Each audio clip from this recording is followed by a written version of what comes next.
Hoy nos sumergimos en un proceso único, la anatomía forense de una mente emprendedora.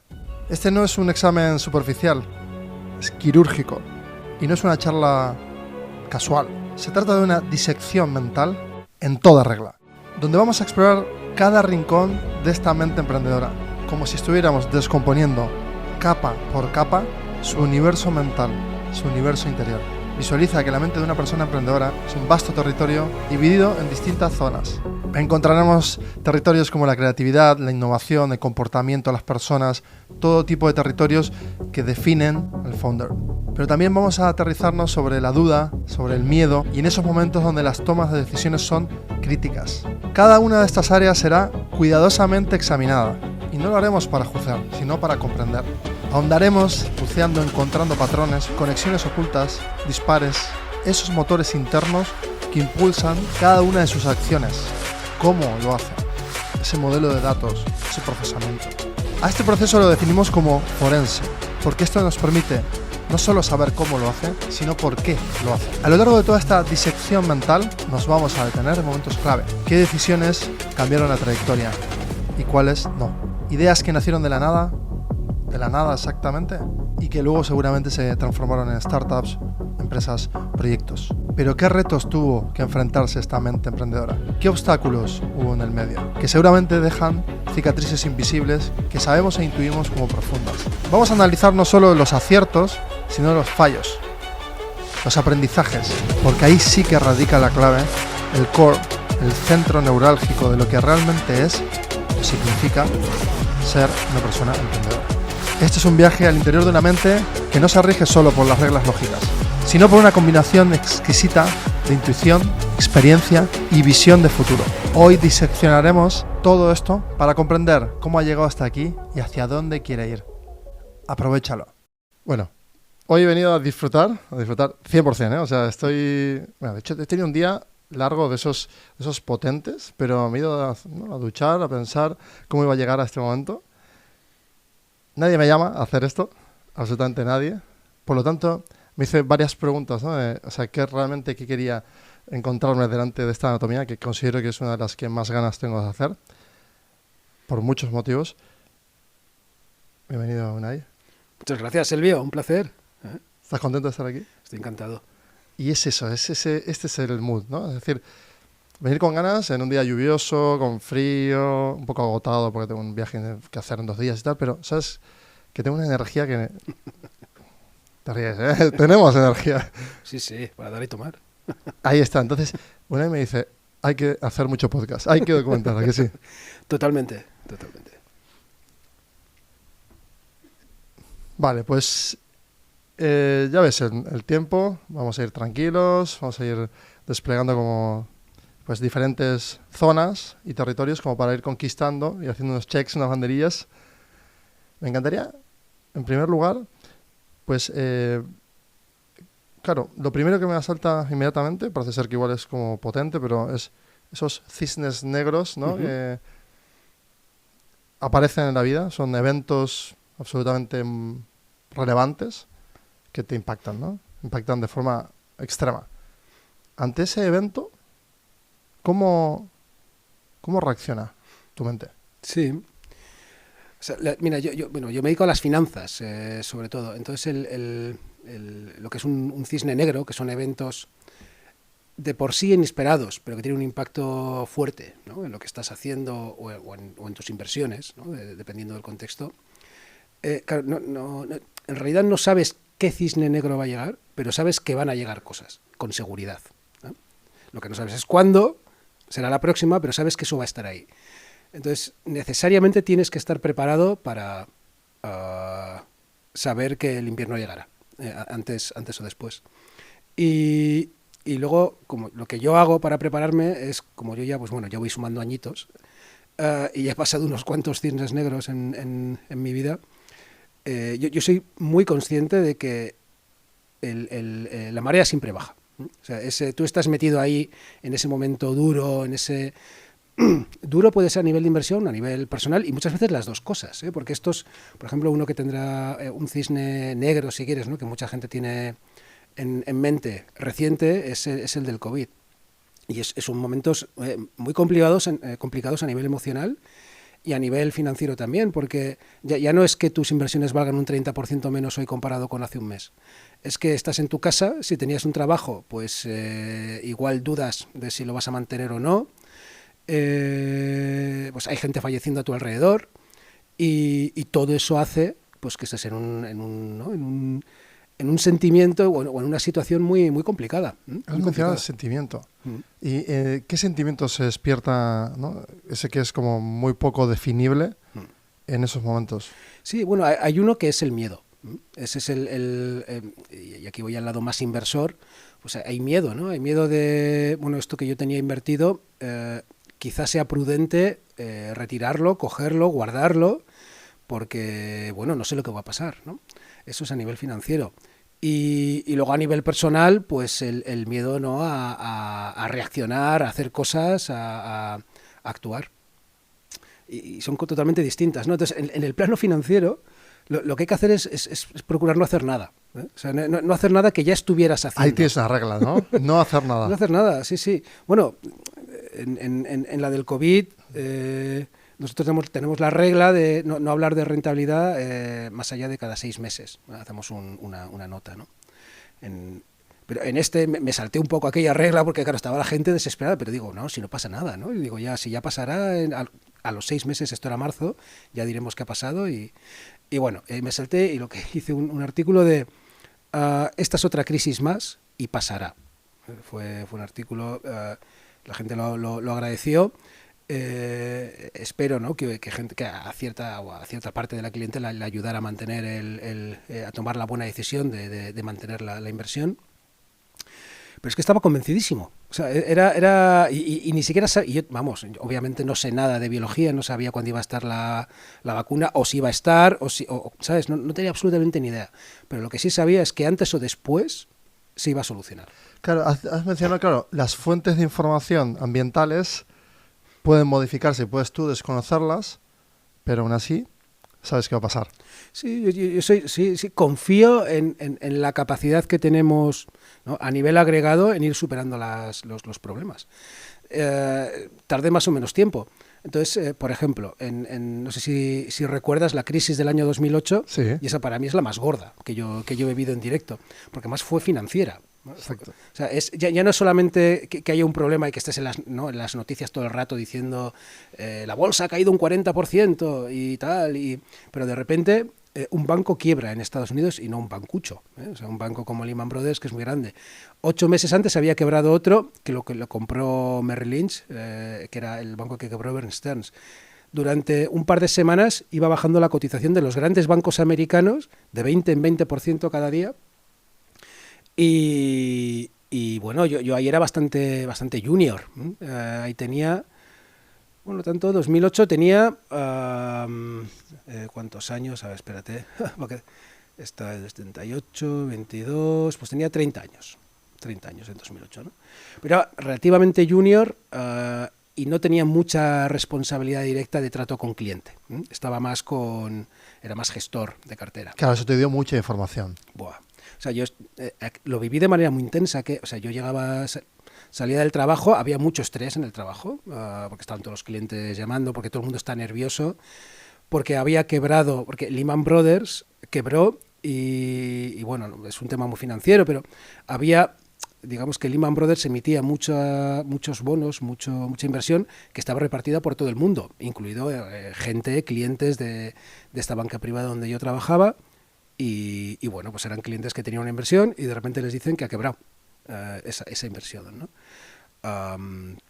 Entonces, pues había mucho nerviosismo. Entonces yo llegaba a casa y tenía esa sensación de no descansar, ¿no? De que llegas a casa y que sigues con la cabeza y me ponía a ver la televisión, a seguir con la historia. No había medios sociales. No había medios sociales, entonces veía mucho en aquella época 24 horas que estaban todo el rato hablando de economía, sí. Todo el rato, ¿no? Sí, sí. Y bueno, o sea, lo viví de una manera muy intensa. ¿Intensa a qué punto? Vamos a profundizar. ¿A qué punto de intensa? Intensa, pues intensa de dormir reguleras, ¿no? O sea, que aprovechas todo el tiempo que podías en consumir la información. En consumir información. Y intentas hacer algo. ¿no? Dices, bueno, no, o sea, mi trabajo es intentar. Y entonces aprendí mucho. Entonces, eso era septiembre. Diciembre, de repente quiebra Lehman Brothers, no. Madoff, hombre, sí. el hombre este que era un fraude. Sí. Claro, ahí le bajó la marea y le pilló en calzoncillos, ¿no? Claro, ahí se ve todo. También afectó a mucha gente, adicionalmente, también a clientela de aquella banca privada y más todavía, ¿no? Y eso era el día antes de la cena de Navidad, me acuerdo perfectamente de la cena de Navidad de aquella empresa. Una crisis de confianza absoluta. Total. Y nada, eso siguió de enero, febrero, el mínimo fue marzo de 2009. Y ya, o sea, todo el mundo entraba en esa rueda de esto va a ir a peor y cada vez peor, ¿no? Y había unas pequeñas voces, había algunas voces por ahí que decían, no os preocupéis, que esto pasará, ¿sabes? Pero sí que es cierto que había una inercia de pensamiento, ¿no? Un pensamiento negativo. Porque se contagia, hay una especie de contagio. No, claro. Se contagia y bueno, y los estados, es público, ¿no? Que los estados salieron al rescate del sector financiero en Estados Unidos y más tarde en Europa. Muy criticado. Muy criticado después, pero para, digamos, que volviese la confianza al mercado, porque hubo un momento donde los bancos no se prestaban entre sí. ¿Sabes? Todo el mundo pensaba que el siguiente quebrar iba a ser el de enfrente. Claro, no había confianza en ninguno de los estados. En el sector financiero ninguno, porque además nadie sabía cómo de podridas tenía las cuentas. Todos los bancos sabían que algo tenían, pero lo que no sabían era hasta dónde llegaba, ¿no? el olor.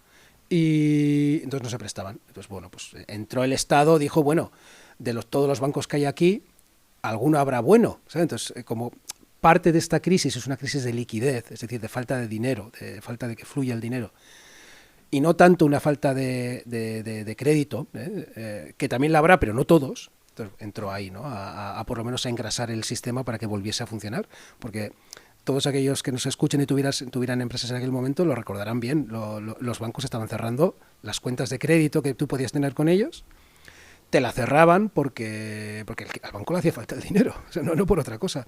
Entonces, como claro, de repente cortar las líneas a las empresas pues es muy negativo para la economía. Una crisis puramente financiera se trasladó a una crisis económica importante, ¿no? Que no sé si lo recordaréis, pero bueno, o sea, en España llegó más tarde, pero luego hubo recortes, hubo un impacto económico y social importante después. Total, que a mí eso, la verdad es que yo creo que todos los que, ¿no? de mi quinta que hemos pasado por eso, y más mayores, sí, pero porque te ha marcado. Claro, eso es, conectaste ¿no? de forma muy empática con todo el problema y con todas esas personas, o sea, realmente conectados con el problema de raíz. Y has vivido que luego se pasa. Claro. ¿No? Entonces, para mí es lo más relevante. Y después de esas llegó la crisis del euro. Esta fue 2003. Derivado de aquello, de repente, pues hubo que poner tanto dinero en ciertos bancos, por ejemplo, alemanes, y la crisis, bueno, que el origen de la crisis fue una crisis inmobiliaria en Estados Unidos que pasó a ser financiera, ¿no? Entonces, esa crisis inmobiliaria llegó también a España. Entonces, pues hubo que rescatar, en España también hubo que rescatar muchas de las entidades financieras. Muy criticado también. Criticado. En Grecia y emergen los PICs también. En Grecia quebró el Estado, claro. el Estado dejó de dejó de pagar su deuda, ¿no? Que esto es algo bastante... Ha ocurrido mucho en el pasado, históricamente, pero digamos que recientemente en nuestra vida pues no había pasado tanto. Y bueno, empieza a decirse a ver si Europa va a seguir junto, no va a seguir junto, o la gente empezaba a hacer el cálculo ya, bueno, y si las inversiones que tengo me las pasan a pesetas, ¿qué pasa? Sí, ¿eh? Entonces, qué duro. Y yo ya en aquella crisis, yo ahí estaba trabajando en otro sitio, en Icherri, la PSV de los fondos del gobierno vasco, ya había... ya con 34 o así. Sí, entonces yo ya, la crisis del 2008 ya la había pasado, y estaba José Ignacio de Pablo, que es el director de la entidad y que sigue ahí, y que todavía tiene una visión más de largo plazo que yo. O sea, no se asusta por nada. No se asustaba por nada, ¿no? Entonces era una cosa magnífica verle completamente calmado, templado, y dice, creo que es una buena oportunidad. Decía. ¿Eso crees que es una postura o es una reacción natural de esa mentalidad per se, porque existe y es así, o se ha ido como... Se aprende. ¿Y tú lo has aprendido de él, por ejemplo, también esto? De él, sí, sí, claro, y desde luego de ver lo que ocurre, o sea, de ver que los vaivenes financieros son vaivenes. No me gusta llamarlo ciclo, porque un ciclo tiene periodicidad, ¿no? Entonces lo que pasa es que no sabes cuándo llega. Pero que a nivel global las cosas a veces van mejor, luego van peor. Claro, además luego van marea mejor. también, que entonces va como, ¿no? Fluidos. Sí, entonces es que yo cuando viví lo del COVID, yo lo viví súper tranquilo, ¿no? Claro. Yo le explicaba al equipo, y en aquel momento ya teníamos Indexa montado, eh, llevábamos 4 años y bueno, pues eso, yo intenté transmitir lo mismo que en el pasado habían transmitido los jefes que llevaban más tiempo, ¿no? Que es aquello de ya pasará, no hagas nada que no estuvieras haciendo hasta ahora y a Y dejar que esto pase el tiempo. sucede, o sea, tu mente en este aspecto, vale, me queda claro que conectado a un Mm, estado de incertidumbre, en ese umbral de la incertidumbre, te manejas estupendamente, mm. porque llegas y dices, ok, vamos a... Eso es, No como, be water, my friend. eso, sí, sí, Bueno, estamos en, ¿no? en esa sí, sintonía, porque habéis creado un fondo también, sí, sí, y creo que estás en esa onda. Entonces, total. claro, en ese modo que define tu, ¿no? tu estado ante esa incertidumbre, luego lo aplicas absolutamente a todo, en tipo fractal hacia abajo, en pequeñas situaciones, mantienes ese umbral también de pasividad, no sé, como tranquilidad, quizás. Sí, sí, sí. O sea, yo en general siempre he sido bastante pausado, ¿m? O sea, no salto rápidamente, no me enfado, así. Hay gente que salta más rápidamente, yo no soy así, soy más calmado. Pero esto ya me ha puesto a otro nivel, o sea, en cuanto o sea, yo sé que a nivel financiero, la siguiente que venga, que vete tú a saber qué es. Yo siempre digo, la siguiente igual es que viene Godzilla, ¿sabes? Yo qué sé. Sí, un extraterrestre, Sí, vete tú a saber, ¿sabes? Que como vete una tú a guerra saber. intergaláctica total. No lo sabes. Bueno, pues ya llegará, ¿no? O sea, porque Fukushima, ¿te acuerdas? Es que, Sí, hombre, claro, que ahí... ya la gente estaba dudando a ver si eso iba a haber una radiación ahí que va a coger todo Japón, que si eso iba a ser una... que podía haber pasado, pero no pasó. Bueno, Bueno, sí, sí podría, ¿no? por supuesto que podía haber pasado, porque, ¿sabes? Bueno, entonces el caso es que ya las hemos visto de tantos colores que yo ahí, yo siempre cuando digo con estas cosas es paciencia, ¿no? Y luego lo que sí hay que ver es, hay que hacer un análisis, porque no es lo mismo un negocio que otro. Entonces, nuestro negocio, como es un negocio relativamente recurrente, donde tú vas cobrando por el patrimonio que tienes las comisiones, pues hombre, durante esta época tú vas a cobrar menos. ¿Por qué? Porque el patrimonio va a bajar y además cierta gente retirará. Entonces, de alguna manera, tu negocio se va a ver resentido. Entonces, sí que tienes que ser un poco frío y calcular, y pensar y calcular de, bueno, oye, yo con esta estructura que tengo la puedo seguir manteniendo con esta caída que sé que va a ocurrir, ¿no? En el caso del COVID vimos que sí, sin ningún problema. Si es que no, pues hay que actuar, ¿eh? Bueno, pero sí que es cierto que construyes una comunidad en la que esas miles de personas ahorradoras indexan su patrimonio contigo, pero claro, no son, hay 9 billions ahí fuera, por lo tanto, vas segregando en ese nicho gente que también va a largo y no a corto, porque si tú comunicas de forma progresiva o constante que tu estado del arte ante la incertidumbre es ese, ellos te conocen, confían en ti, en tu palabra y en toda la coherencia de la estructura y dicen, oye, pues pasará. Sí, y ahí, como dices, ¿no? Dedicamos mucho tiempo a transmitir esto, ¿no? A transmitir que, pues bueno, que los malos tiempos vendrán y que hay que tener un perfil de riesgo que te haga dormir bien durante esta época, ¿no? Pero luego, a ver, hay gente que te conoce más, gente que te conoce menos, gente que lleva más tiempo contigo, gente que lleva menos tiempo. O sea, siempre va a haber, si el mes que viene hay una caída gorda, pues habrá gente, incluso fuera también, pero dentro de Indexa habrá gente que lo pase mal con la situación. Entonces, bueno, pues intentaremos volver a ser otra vez proactivos con, oye, no pasa nada, ¿eh? Lo normal, ¿no? Lo que decimos siempre es, mira, recientemente hemos escrito un artículo que se llama ¿Es el mercado amigo? Que lo hemos escrito, y básicamente lo que dice es, oye, ahora los últimos meses y años van muy bien en los mercados globales e Indexa lo recoge, y no es porque seamos unos genios, es simplemente porque recogemos la rentabilidad que hay en los mercados. Entonces la gente nos da la enhorabuena y yo lo que digo, no, si es que no, esto no, Indexa no va de eso, no tienes que darme la enhorabuena, porque la rentabilidad la consigues tú asumiendo el riesgo que es tener tu patrimonio invertido a nivel global. No va de eso. Pero también lo que digo es, ojo, que habrá momentos en los que vaya mal.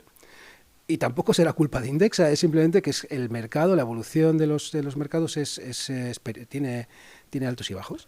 Entonces, pues lo que decimos es que es el mercado amigo, ¿no? La relación de la persona que ahorra, ¿no?, con el dinero parece ser un valor diferido en el tiempo, por lo tanto es la acumulación de tiempo, ¿no?, que en realidad pues lo he diferido en el tiempo y lo he convertido en papelitos, que ahora son bits, porque están ahí alojados en una infraestructura ¿no?, de ordenadores en diferentes sitios, por redundancia, en todo el mundo. Vale, ok, lo tenemos. Ahora hay un apagón brutal, esa redundancia no prospera por lo que sea, van cayendo todo, hay un súper ataque gigante, es el peor, Godzilla. Vale, de repente se restituye el sistema al de 15 días. ¿De quién ha sido la culpa? Uy, qué pregunta. A ver. Es el ¿Dilema? Sí, o sea, es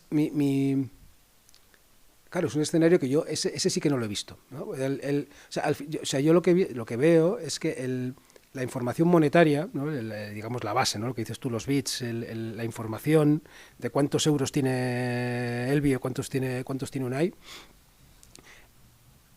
esto está muy cuidadito. O sea, son asientos contables dentro de un sistema protegido. Protegido y además, digamos, muy bien protegido y con mucho backup, ¿no? Entonces, yo no he vivido situaciones en las cuales la gente no se sabe qué dinero tiene.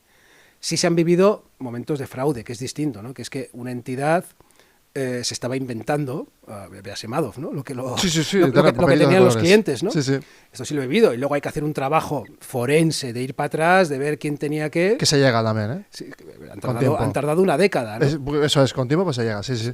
Entonces, pero entonces, claro, la pregunta de qué pasaría si de repente nadie sabe el dinero que tiene, es que es demasiado science fiction para mí. Total, pero sí que es cierto que lo acabas de decir, ¿no? A nivel forénsico, o sea, tú puedes ir hacia atrás y el dinero tiene algo interesante que se puede bastante por asiento, o sea, siempre traquearlo. Entonces, tardará tiempo, bueno, ahora con tiempos de la IA y de infraestructuras tan gigantes, calculo yo que será mucho más rápido, intenso, ¿no? En procesamiento, pero muy rápido. Entonces, yo creo que ese escenario, el que te acabo de plantear, en realidad es una ciencia ficción tan grande que, o sea, si no pasa eso, en el intermedio, ¿qué puede pasar? No sé, pero, por ejemplo, el caso de los clientes de Indexa es que, además ¿no? O sea, los clientes de Indexa tienen posiciones en un banco custodio que a su vez envía el dinero a unas gestoras de fondos internacionales de indexados. Entonces es que hay tres entidades que tienen la información. Y firman los tres a la vez, ¿no? Hay un sistema de firmas también, el movimiento de fondos. Que... No tanto. O sea, lo que digamos es que Indexa sabe lo que tiene cada cliente, ¿sí? Inversis sabe lo que tiene cada cliente y Vanguard y estos grandes fondos internacionales saben lo que tienen todos los clientes de Indexa en acumulado. Claro. Entonces, o sea, y además hay un depositario de los fondos que también sabe que hay ahí. O sea, hay mucha gente involucrada a la que se le podía preguntar en caso con backups también. Con backups y tal, ¿no? Y bueno, hay mucho reporting y mucho control y mucho tal. O sea, ahora digamos que en el mundo financiero regulado, mi experiencia es que hay muchísimo control. Bueno, muchísimo. Hasta si en el mundo cripto se ha podido ir hacia atrás y tirar del hilo con FTX y todo ese mundo de estafas y se ha devuelto más de un tercio de capital y se sigue recaudando fondos y devolviendo. Es decir, que al final, pues ahí valida, si en un mercado tan poco regulado incluso se puede... se puede saber, pues sí. Sí, total. Volvemos sí, vamos para atrás. a mapear, volvemos a mapear. Ya te he visto en un escenario de incertidumbre... pero quiero seguirte ahí un poco más. Claro, tú eres doctor en física. Bueno, estudiaste. No, soy licenciado en física. Licenciado en física. Y el doctorado lo hice en finanzas ya. Vale, ok. Entonces, bueno, eso es lo que has estudiado. Ahora, lo que tu mente procesa, yo intuyo que no lo hace de la misma manera, ¿no? En esos momentos de estudiar, en esos momentos de comunidad académica, y con 15 años, y con 12, y con 8. O sea, tú cuando tenías 8, o sea, ¿tienes recuerdos, ¿no? Limpios de ver el mundo de alguna manera como muy, muy centrado quizás en la ciencia, en la física, o sea, mirar los astros y mirarlo como unas luces ¿no? emocionantes o no, o son ¿no? fotones que llegan, tal, viajan? Sí, o sea, yo si tuviera que poner un prototipo, yo era un niño bastante friki. Me encanta. Sí, era... Entonces, para que te hagas una idea, yo recuerdo perfectamente el primer día que tuve clase de matemáticas, que iba emocionado de la vida. Qué guay. Iba emocionado. A ver, qué guay que voy a dar matemáticas, ¿no? Qué chulo. Y recuerdo salir de la clase y digo, ojo, pues sabes que me llevo una pequeña decepción, como ¿Por? no sé qué me darían, algo de conjuntos, algo así, y salí, qué rollo, tal, esto, ¿no? ¿Por cómo te lo explicaba el profesor? ¿Fuiste crítico con la forma de...? No, yo creo que me pareció súper fácil. O sea, esa fue la... O sea, vale. como que me aburrí. O sea, esa es la... Vamos a hacer un doble game. Claro, tú te aburres en esa exposición porque ya dices, vale, ok, vale, venga, cuéntame más, y no te lo cuenta porque lo tienes que contar a más gente. Entonces ya ahí sientes que hay una disonancia. Sí. Entonces ahí, en algún momento, mis padres, mi madre sobre todo, hizo cosas muy chulas. Por ejemplo, creo que fue con 8 o 9 años, me apuntó a clases de programación. En una época... ¡Qué crack! Sí, sí. ¿Y le preguntaste cómo llegó a esa conclusión? No, es que he fallecido, tío, no tuve la oportunidad. Entonces, pero ella, sí, bueno, compraron un ordenador MSX, ¿no? De aquellos...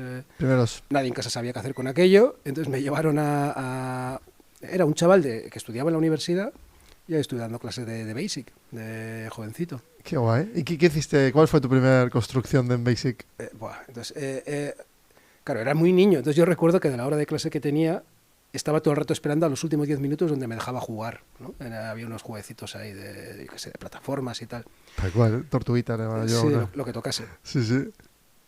Ahora bien, o sea, recuerdo perfectamente el concepto de un comando que era dim, que era para hacer matrices, ¿no? Las matrices de toda la vida de mates.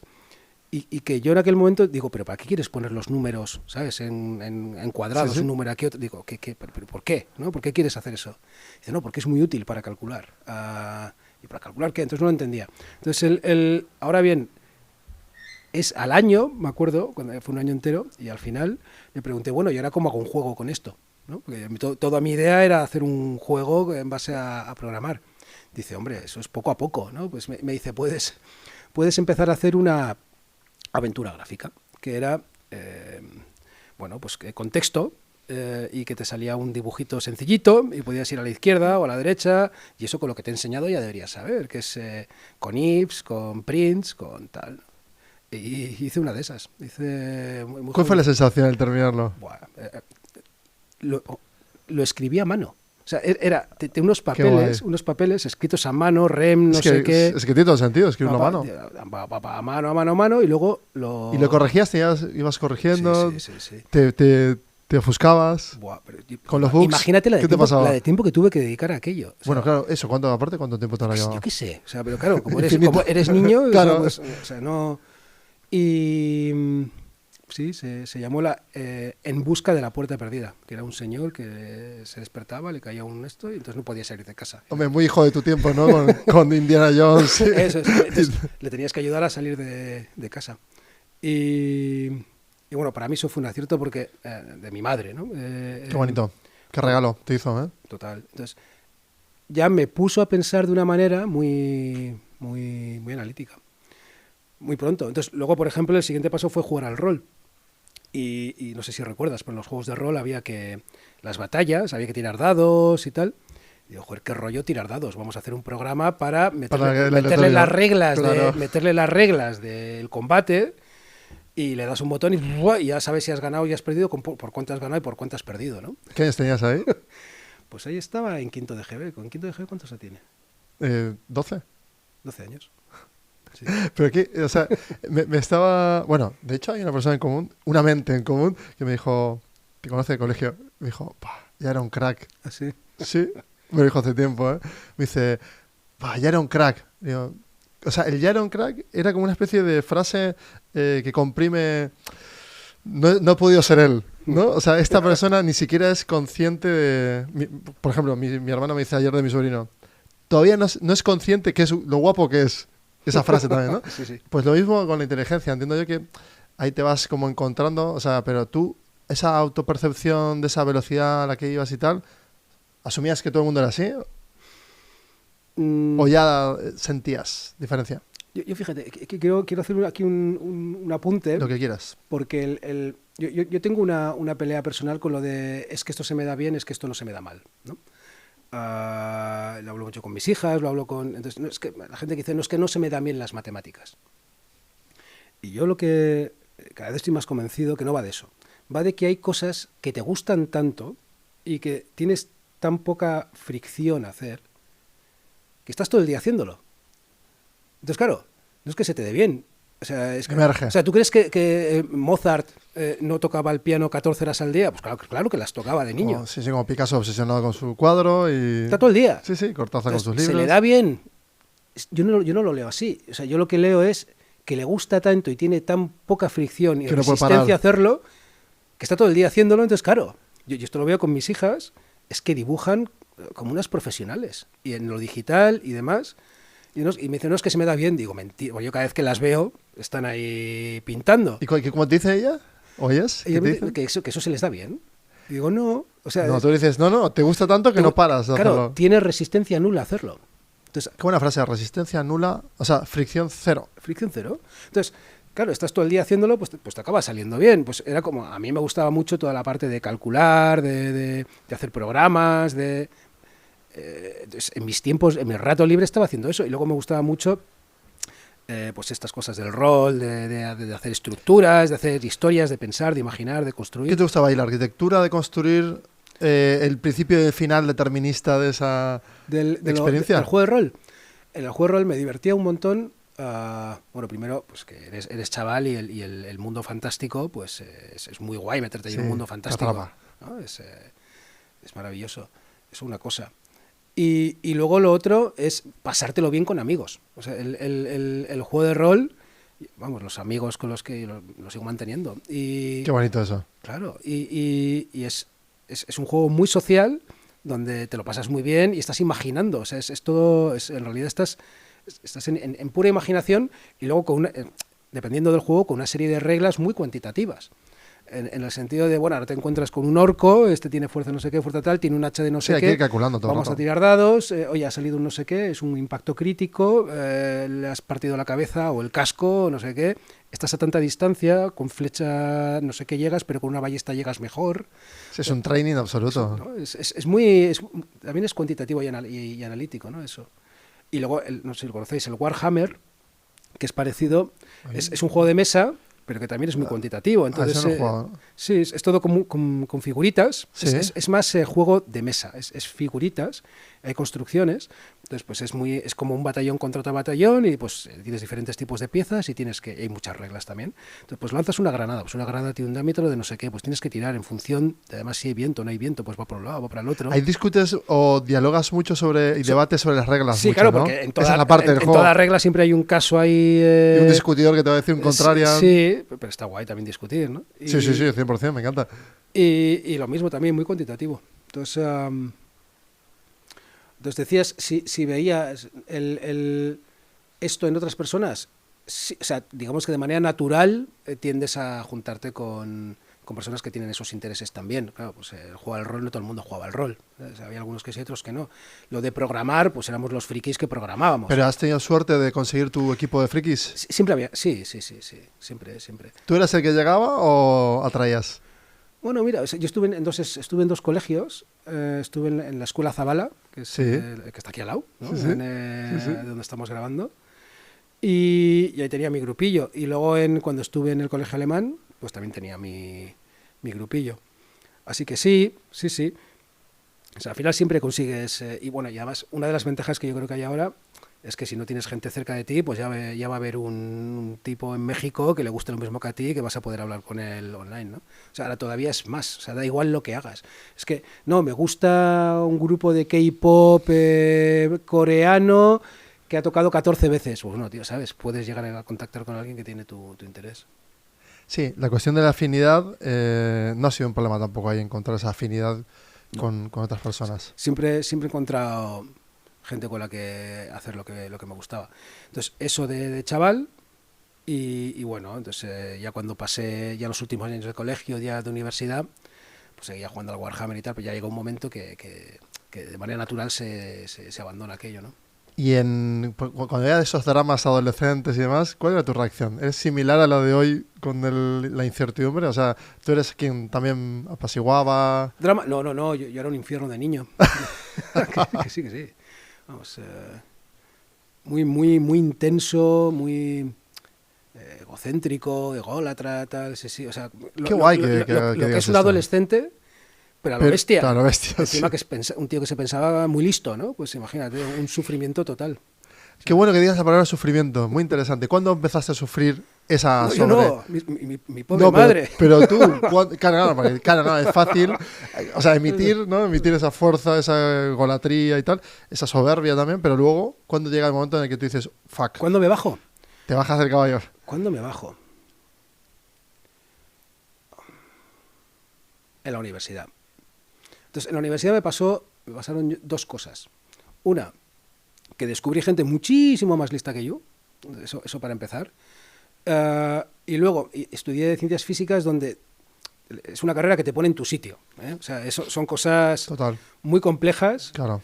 y que cuesta, ¿no? Que te cuesta entender, y algunas de ellas que no vas a entender, y ya está. Te iba a ¿sabes? decir, en una caja negra, hay cajas negras que, No caja negra, son cosas que son lo suficientemente complicadas. Claro, te meten en 5 años una destilación de todo lo que se ha hecho en 3 o 4 Claro. siglos de ciencia. claro, Entonces es que hay cosas que ya, de hecho, el profesor asume que, hombre, no, que esto no va de que lo domines, esto va de que te suene, ¿no? claro. Pero claro, tú como estudiante estás ahí diciendo, joder, si esto que casi no me entero, ¿no? De lo que está pasando aquí. Entonces eso es uno, es una materia muy compleja con gente muy inteligente. ¿Sufrías ese casi no me entero? No, a mí me encantaba. ¿O era molesto? A mí me encantaba. Claro, porque te obligaba a avanzar. Yo lo disfrutaba muchísimo. Digo, ¿y esto que me han contado? Pero qué locura es, ¿sabes? Claro, qué chulo eso. Qué locura es, ¿no? El álgebra de primero y los ideales y los grupos, o sea, todo unas ideas de vida teóricas. Me encantaba. Hay mucha abstracción en la matemática. En mate es toda abstracción. Por eso, entonces está muy cercano también a ese espacio abstracto filosófico también, ¿no? Es decir, filosófico, me gusta tú, me gusta cómo reaccionas. Bueno, yo quería estudiar filosofía. Vale. Pues, Pues entonces no está ¿no? tan lejos. Sí, no, yo aquello. en tercero, ¿no? En aquella, bueno, en tercero de BUP, acabando el instituto, cuando estaba en aquel rollo, ¿no? De ególatra y tal, pues hombre, yo quería hacer filosofía, porque Claro, qué cosa filosofía más ya era- pura y más elevada, ¿no? Que hacer filosofía. Y mi madre también, en un momento de lucidez, me dijo, hijo, estupendo, te apoyo, pero esa no te la pago. ¿Sabes? ¡Buah, qué hostión! ¡Buenísimo! ¡Qué buena hostia! Me encanta. Me encantó. Y Muy buena. Bueno, y dije, bueno, pues nada, ¿qué es lo más parecido que hay a la filosofía? Y me contaron que era la física. ¿Cómo se llama tu madre? Perdón, para no llamarla... Yolanda. Pues Yolanda, me ha encantado lo que te hizo las dos veces.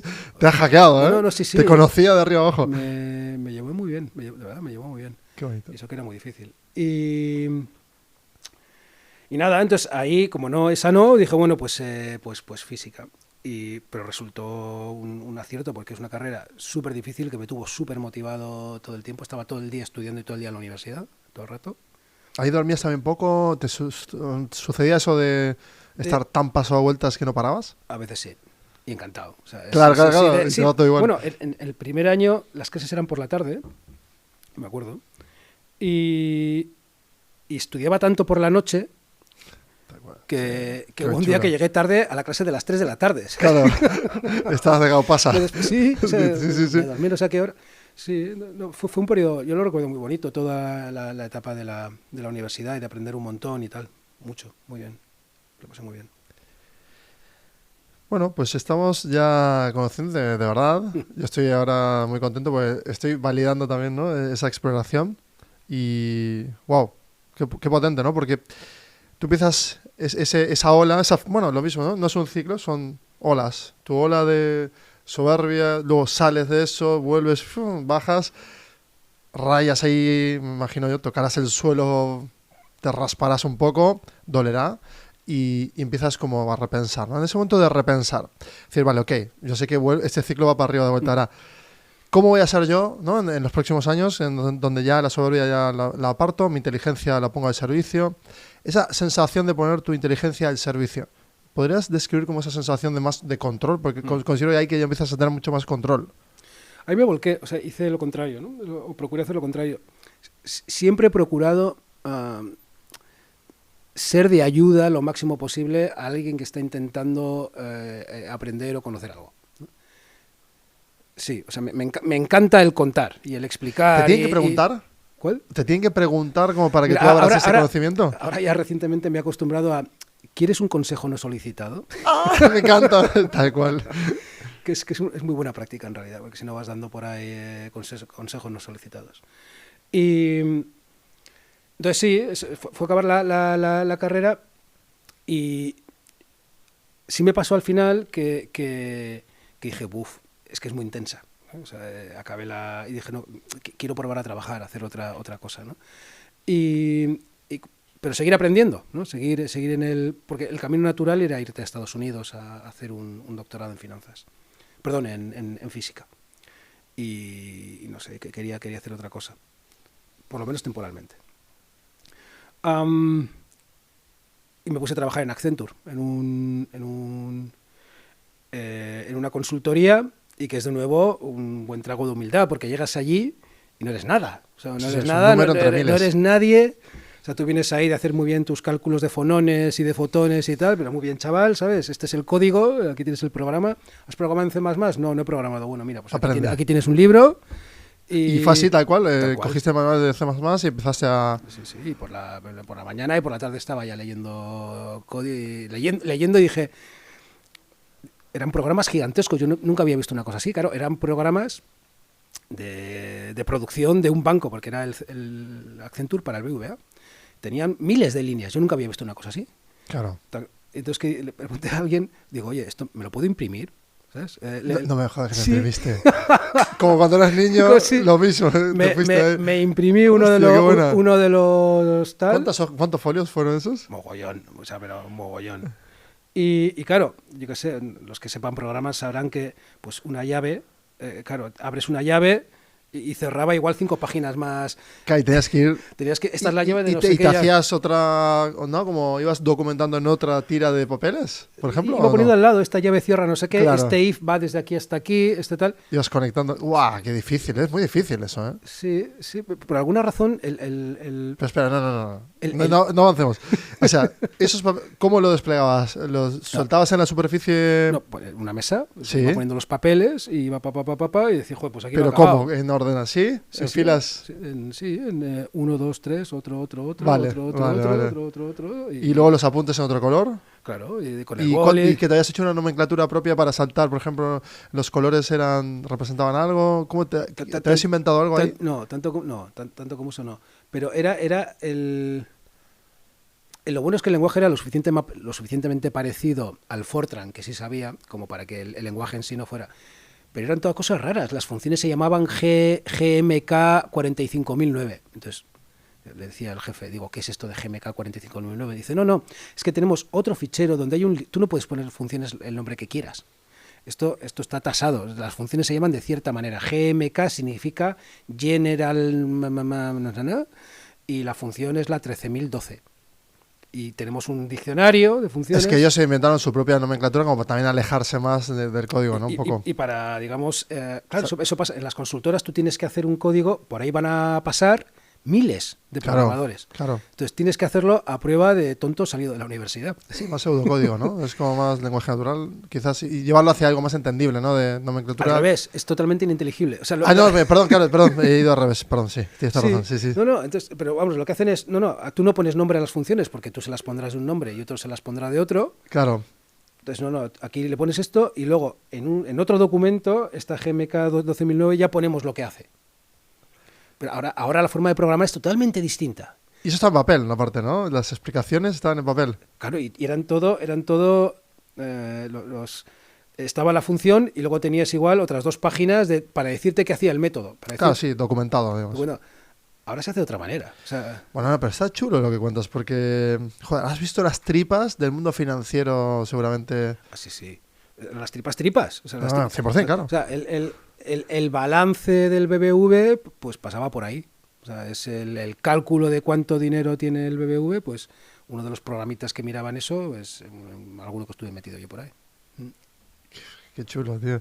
Me encanta que hayas impreso, me parece como muy elegante, ¿no? Desde el punto de vista de mentalidad. Sí, muy pardillo también, yo creo. Bueno, y luego también reflejaría que el programa que se estaba utilizando allí para el framework, ¿no? El programa, el IDE que se llama, es decir, el programa que utilizas para programar debía ser muy malo, porque si no, no entiendo. Los de ahora, claro, tú le das un botón y vas hasta el final. Bueno, pero también esos sistemas se diseñaban por ¿no? personas Claro, dentro de la organización. Estamos hablando en 2001. Claro, el tema de confianza, entiendo yo que en esos contextos la confianza era como... ¿no? O sea, el dato era... O el avance, o sea, yo también sería Bueno, también el avance, probablemente... cierto. Claro, es 2001, ¿no? Pues, monstruos. 2001. Sí, sí, total. Bueno, pues entonces ahí, claro, tú ya vas cogiendo fuerza, ya, bueno, aparte ahí empiezas a vivir ya todo lo que hemos hablado al inicio, esos contextos de incertidumbre empiezan a aparecer Sí, poco a poco. Sí, en 2001 viví lo de las Torres Gemelas, pero lo viví como un pardillo allí, recién contratado. Viví que de repente llegaban mensajes de gente que estaba muriendo en Accenture había gente en las Torres Gemelas. ¿Qué dices? Sí, sí. ¿Y has visto cómo llegaba el dato? El email, la información. llegaba el email, hay un avión aquí y tal, y luego pues el presidente de Accenture... Eso por fax llegaba. No, eso email, ahí teníamos email. Ya tenías mail ahí, Sí, entonces. sí, teníamos un email...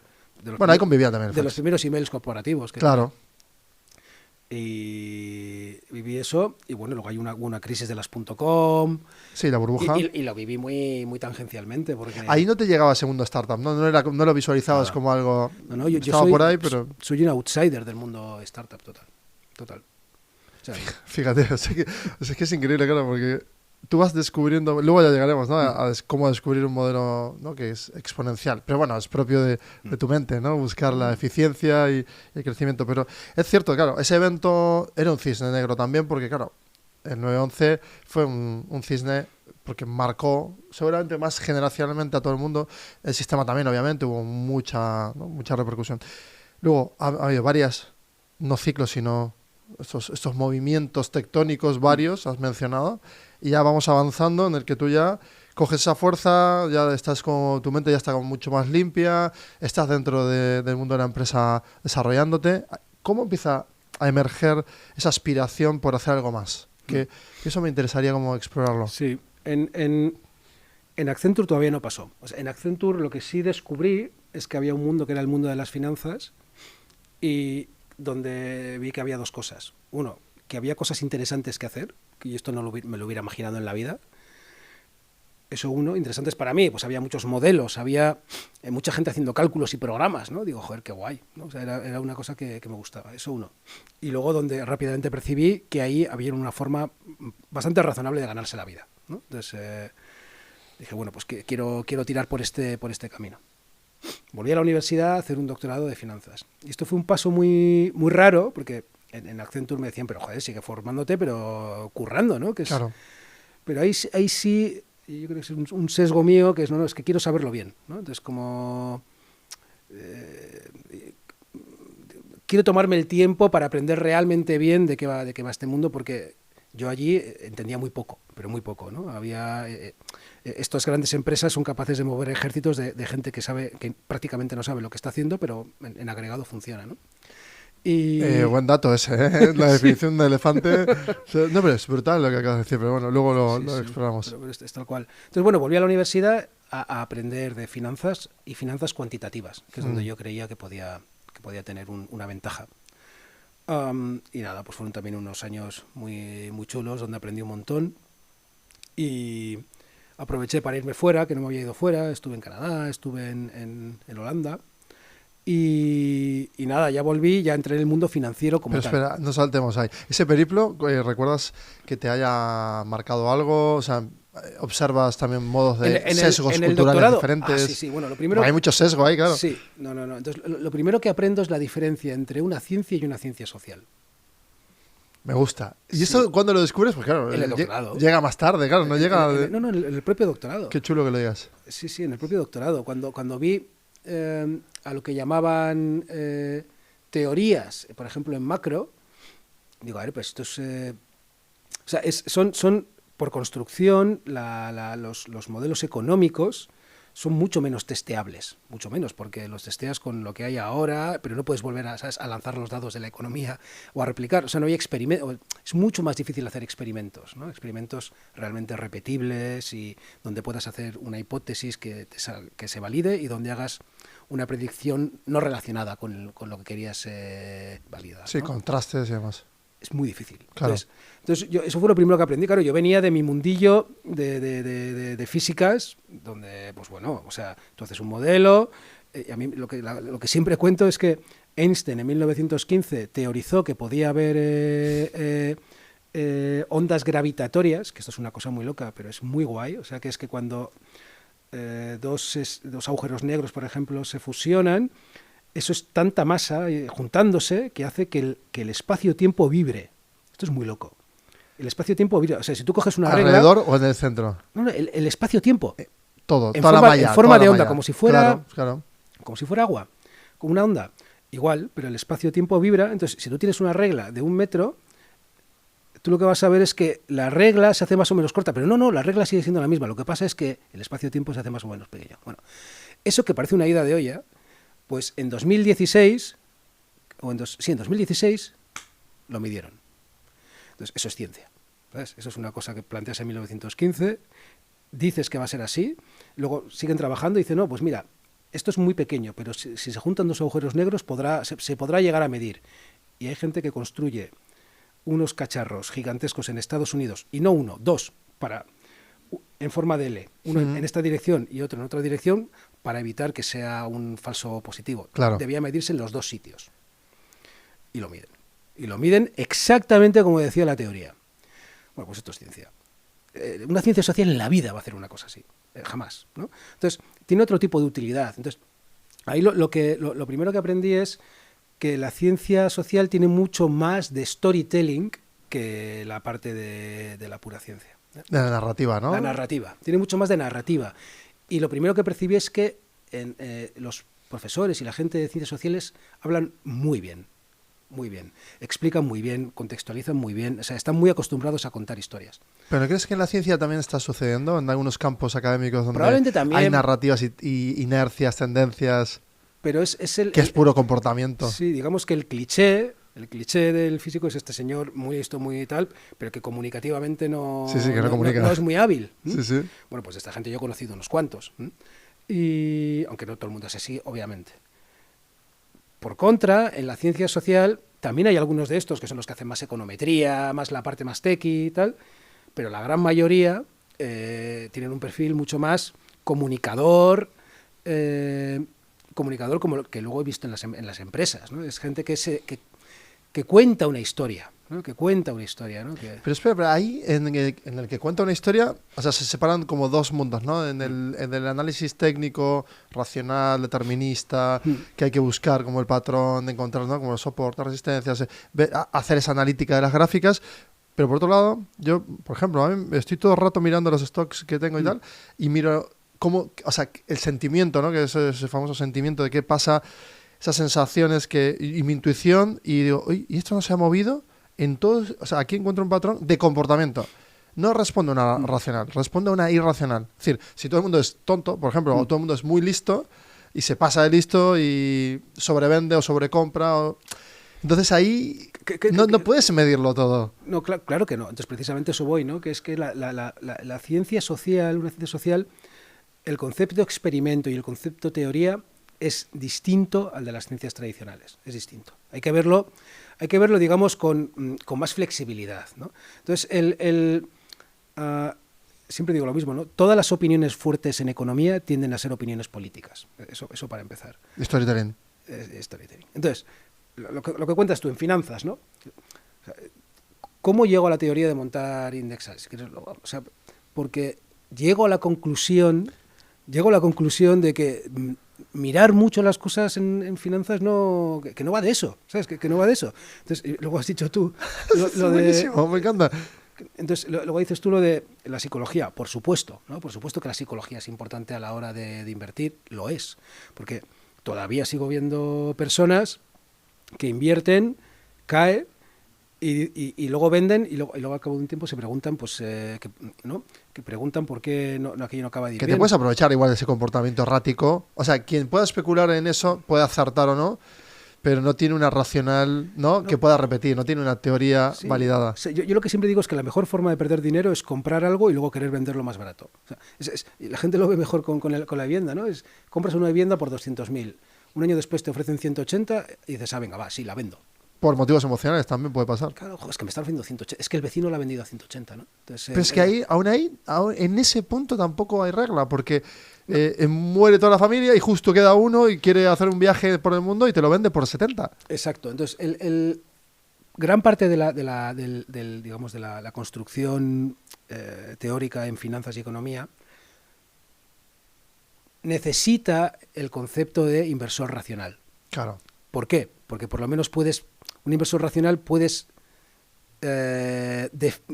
saber qué va a decidir, ¿no? Pues, y haces como dices, oye, pues alguien racional prefiere más a menos, ¿no? De tener más a tener menos, por ejemplo, ¿no? Eso es un tío y haces un constructo en microeconomía y macroeconomía y tal. ¿Qué ocurre? Pues que eso es un constructo, ¿no? La persona racional, expectativas racionales, que se llama, ¿no? Luego te das cuenta cuando tratas con personas, pues que no todo el mundo es 100% racional, ¿no? Que basta con ser un poco razonable, que eso ya es mucho. Si eres razonable, ya va bien. Entonces, tienes que entrar en consideraciones psicológicas, en consideraciones de comportamiento. Hace poco escribí un artículo donde digo, muchas veces ser razonable o actuar de manera razonable es mejor que actuar de manera racional. ¿Por qué? Porque ser razonable durante mucho tiempo es más fácil que ser racional todo el rato, ¿no? Durante mucho tiempo. Pero claro, ahí tu labor me encanta porque es como que has construido un nuevo rol, hablando de los roles también, ¿no? Has construido un rol en este juego en el que tú dices, espera, este juego va de indexar, por ejemplo, ¿no? Hay tu hipótesis, ¿no? Va de indexar porque no puedo basarme en estas irracionales, tengo que construir esto, ¿no? Ese nicho. Ese nicho aparece y aparece por miles. Hoy sois 8.000, 9.000, el día de mañana seréis 30.000, 50.000. Volvemos a lo mismo, de 9 billions. Es decir, que en realidad es un constructo en el que se reúnen los racionales a hacer este tipo de inversiones. Entonces ahí podéis construir como el dato de forma muy fehaciente. Y esto te permite a ti también tener margen de maniobra y que todo el mundo reaccione un poco como tú puedas, ¿no? Advertir. Porque tú dices, oye, se vienen curvas. Pero en un país en el que todo el mundo, ¿no? saben que las curvas son lo normal, pues como que dicen, vale, ok. O sea, yo lo que te diría es o sea, el montar Indexa, la principal razón que parte es de una asimetría entre lo que yo veo en el doctorado y luego lo que veo en la vida profesional. En el doctorado me dicen, los mercados son mayormente eficientes, con lo cual intentar batir a la rentabilidad media del mercado es muy difícil, si no imposible, ¿vale? Y esto se da más o menos como hecho. Hay gente que dice, ojo, no es del todo así, porque hay un comportamiento, hay una parte que es psicológica, que hace que no seamos racionales, con lo cual todo esto no funciona perfectamente, pero bueno, en su mayoría es así. Luego, ¿qué ocurre? Luego empiezas a trabajar y todo el mundo te dice que bate al mercado. Todo el mundo. Todos los inversores, todos los gestores. O sea, nunca me encontré a nadie que me dijese, oye, mira, yo he dejado este negocio porque, ¿sabes? No consigo ganar al mercado. ¿Sabes? Nunca. Entonces, esto lo empecé a ver y esto me explotaba la cabeza, ¿no? O sea, 3 años contándome esta historia en la universidad y luego de repente todo el mundo batiendo a la horquilla. Eso por ahí. Y luego... Y que veías que no era cierto. Claro. Porque tú veías el humo. Luego ponías dinero y había ido muy bien y empezaba a ir mal. Como inversor institucional, ¿no? O recomendando a clientes, o estuve en un par de sitios. Entonces, esto a mí me genera una disonancia entre lo que la teoría y la práctica, ¿no? Esto por un lado. Y luego, por otro lado, digamos, por ahí sobrevolaba el tema de es que las finanzas no van de hacer 77.000 cálculos para ver si esta es la acción que va a hacerlo bien en el futuro. Me cuadraba con mi concepto de, ojo, que esto es una economía social. Esto es una ciencia social. Ojo, que esto es de aquella manera. O sea, esto no... Yo decía, no, el modelo de valoración de no sé quién. Y tengo aquí, he hecho una predicción de cash flows para esta empresa para los próximos 10 años, fíjate, tal cual. Digo, pues sí es el futuro. O sea, nadie sabe, ¿no? No, pero para eso le he puesto una tasa de descuento y no, y fíjate que la tasa de descuento además depende del tipo de interés libre de riesgo y de una prima que le pongo por el riesgo y tal. Entonces, Pero que no contemple una guerra, eso, por ejemplo. una serie de cálculos Claro, allí claro. complejísimos y tal. Y bueno, al final con todo eso, pues en la universidad ya me habían ya habían hablado de lo de los índices. O sea, eso existía ya, pues que no batían a los índices, ya había, y que existía algo que se llamaban fondos indexados, ¿no? Y en España no existía. Entonces, y la forma de trasladar aquella visión universitaria, ¿no? Toda esa parte teórica que había, que decía, oye, no busques la aguja en el pajar, compra el pajar, ¿sabes? Y tira para adelante, pues en España no había una forma de hacerlo, y de ahí viene Indexa. Pero eso no es un copycat, sino es más... Hostia, o sea, empezaste a atar como cabos. Bueno, porque... eso, y luego que yo ya estaba en un momento, bueno, decías, ¿no? Como en el momento de montar algo, ¿no? Entonces, Claro. ¿cómo llegó ahí al querer montar algo, ¿no? Pues básicamente esto se lo debo mucho a un amigo que es Charlie, Carlos Sánchez, que él montó en Vivo, en 2000, en Vivo, una empresa para comprar tickets de conciertos. Pues me suena bastante, ¿sí? Sí, bueno, él vivía en Madrid y él estaba más metido en el mundillo de Internet, ingeniero de telecomunicaciones, Claro. y estaba más metido en el mundillo, ¿no? Y estaba... Más perfil startup, ¿no? Quizás y... Más. Entonces él empezó a programar en su tiempo libre esta página web donde tú podías ver qué conciertos se iba a ver en tu ciudad en 2005, ¿no? 2005-2006. Y nada, y tuve la suerte de que me dejase participar, invertir un poco, y que yo hacía un poco de CFO, de director financiero. Y ahí conocí de cero, pues O sea, lo que eras business angel, sí, con un ticket de cuánto pequeñito, me imagino. era Friends Full and Family. Claro, bueno, en realidad sí, antes una de todavía. esas, sí. Sí, era Friend, claro. Sí, eras una F dentro de las Fs. Era un Friend. Pero aprendí un montón también, ahí aprendí la parte... ¿Pero por qué le invertiste? ¿Cuál? ¿Por qué le invertiste a él? ¿Por qué le invertí? Porque el friend, ok, pero ¿por qué le inviertes? Tú no inviertes porque sí.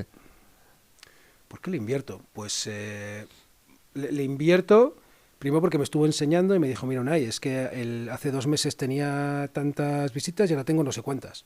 Bueno, claro, hay una... Y era el mundillo de Internet. Y a mí me apetecía un montón conocer el mundo de Internet, porque yo sabía programar y tal, pero no tenía ni idea de tecnología web ni nada. O sea, era todo de programar, ¿sabes? Cálculos y todo, bueno, pues eso, no online, no sabía nada de páginas web.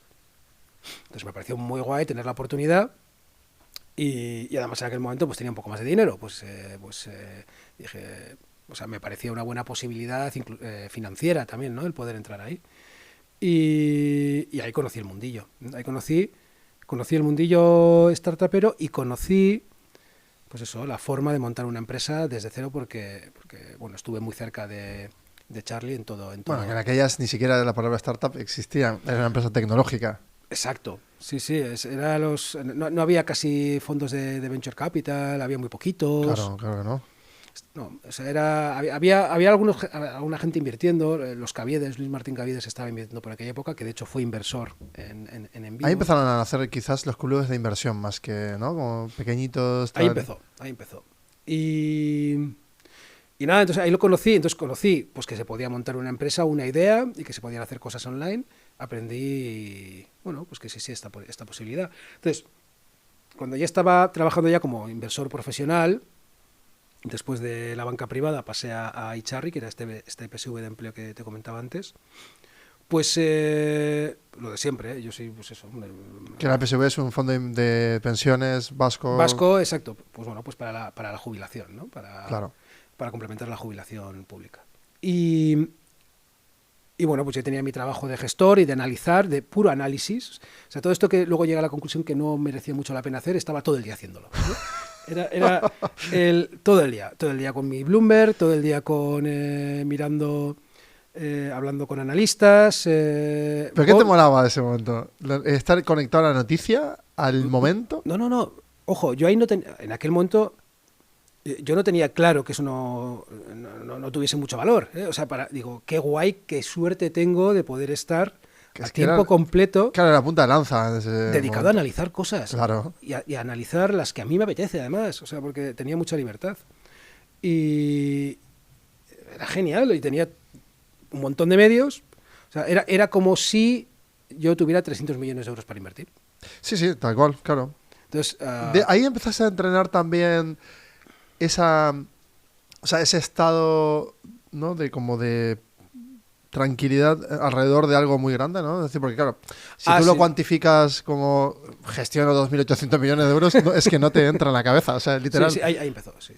Claro, ahí entrenas ya a O otro sea, nivel. te acostumbras a hablar de números grandes. Claro, ceros, ¿no? Más ceros, Más sumas. ceros, sí. Y te acostumbras a que, bueno, pues que si una cartera está suficientemente diversificada, pues quiero decir, no pasa nada, ¿no? En el sentido de, una amiga me decía, ¿y cómo duermes? ¿No? Cuando te indexa y con ¿no? todo ese dinero, bueno, pues en parte es responsabilidad mía, no solo mía, de todo el equipo y fundadores. Pues le decía que es que no, ¿sabes? Que está todo lo bien que puede estar. Sí, porque tú ya lo has visto con esos 300 millones que empezaste a validar hipótesis, no me imagino, en baja fidelidad. Ahí tú has aprovechado, es un máster increíble. Claro. Entonces ahí, pues sí, entonces, y ves en tiempo real lo que sube, lo que Claro. baja, te acostumbras a lo que... ahí viví lo de la crisis del euro, claro, la crisis del euro para un plan de pensiones, tú no sabes qué marrón es, ¿no? O sea, que todos esos bonos españoles que tienen, a ver si me los van a denominar en pesetas, ¿sabes? Entonces te pones a diversificar, a comprar bonos alemanes, a comprar bonos italianos. Por si acaso. Por si acaso. Bueno, entonces el caso es que yo ya tenía mucha formación financiera, estaba estudiando el CFA también en aquel momento, pero fue una oportunidad del carajo para entender bien cómo funcionan los mercados financieros, como un player más. Y nada, y me lo pasé genial. Pero llega ese momento en el que dices, vale, ok, ya he ensayado esto, ya lo tengo totalmente masticado en mi mente. Y ahí descubro lo importante que es pagar pocas comisiones. Es en Icharri donde lo descubro. Donde lo descubro de verdad. Pero el de verdad es que esas pocas comisiones para ti es relevante. Para la rentabilidad de la EPSV. Para que no afecte a la rentabilidad. Claro, entonces lo que veo, y veo en primera persona, es que todas las EPSVs de empleo, es decir, que están promovidas por una empresa, en este caso es el gobierno vasco, pero Sí. por empresas, puede ser Tubacex, por ejemplo. Si tú coges la rentabilidad media de estas EPSVs de empleo y la comparas con las EPSVs de los bancos, pues la diferencia igual es un 2 y pico por ciento mejor las de empleo cada año. Que ahí te hace clic. Y digo, ¿qué pasa? ¿Que todos los que estamos aquí gestionando EPSVs de empleo somos genios? ¿O que todos los que están gestionando EPSVs de bancos son unos mataos? No es eso. Son dos cosas. Dos. No, más bien, sí, dos y media. Una, las comisiones, que mientras en Icharri estábamos cobrando un 0 acumulado, un 0,3, en el otro se iban al máximo legal, pues que podía ser un 2, y eso ya es un 1,70 para todos los años. Luego, descubrí lo importantísimo que era no tener conflictos de interés, es decir, estar muy alineado con tus clientes, cosa que en un banco muchas veces pues no pasa. Ahí tenemos escándalos de todo color a nivel financiero, Sí. que hay veces que una inversión es buena para el banco pero mala para el cliente. Y luego ya una tercera parte, que esto también lo descubrí ahí, que era que típicamente como inversor que estás analizando las cosas, lo viví yo, claro, tú tienes un tiempo limitado y tienes un ancho de banda limitado de cosas con las que estás medianamente cómodo invirtiendo. ¿Cuáles son las que tienes más cerca? Las que están, para empezar, en tu idioma. O si no en tu idioma, en un idioma que conoces, ¿no? Entonces, ¿qué acabas teniendo? Un sesgo local. Acabas invirtiendo en cosas que están cerca de ti. Y cada uno llega hasta donde llega. Hay gente que solamente invierte en España, hay gente que se va hasta Europa, hay gente que pone también Estados Unidos. Pero no te vas a ir a un país emergente a invertir. O sea, no llegas, ¿no? Entonces, y eso me parecía un error. Y era un error que los fondos indexados te permiten. Pero lo has dicho como... Sí, pero has dicho algo... Ahí encontró el patrón, porque dices tú, en un sistema complejo, grande, nadie tiene muy claro, o sea, ese trozo, esa fracción, como actores dentro del sistema, nadie sabe nada, pero entre todos saben algo. Eso es. Claro, pero tú le das la vuelta, o sea, como que ahí hilas y dices, hostia, claro, el sesgo cultural... o de confirmación incluso, hace que yo decida, ¿no? a nivel local, y que igual no estamos perdiendo un océano azul a nivel global. Bueno, a nivel de diversificación seguro, Porque a nivel global es mucho más diversificado, claro. Claro. Entonces, Claro. Entonces, y luego además tenemos la mala suerte de que típicamente Europa, yo espero que esto cambie, pero los mercados, la evolución de los mercados financieros europeos siempre tiende a quedarse atrás en comparación con el americano, porque las grandes compañías últimamente están saliendo por allí, ¿no? Pero bueno, eso al margen. Yo espero que eso cambie en el futuro y además nadie sabe lo que va a pasar. Tiene que cambiar. Tiene que cambiar, ¿verdad? No, es que tiene que cambiar. O sea, nuevas generaciones... Por pelotas, ¿no? O sea, nuestra generación tiene que, creo yo, el compromiso y el deber de empujar a las siguientes a que innoven. Sin duda. Entonces ahí esas tres cosas... Y bueno, entonces, y en el proceso de ver qué monto, qué se puede montar, qué se puede montar... Espera, no lo paso por arriba así como por ahí. Vamos a... ¿Qué se puede montar? Es una obsesión nueva. Sí. De repente nace y dices, no, espera, yo tengo que encontrar aquí... Sí. ¿Qué va a ser? ¿Cuál va a ser la idea? Y ahí, ¿cómo empieza esa fase? Yo llego a un momento que digo, yo voy a lo de Charlie y digo, joder, a ver, yo sé programar, sé de finanzas, sé... Mucho valor tenías, claro.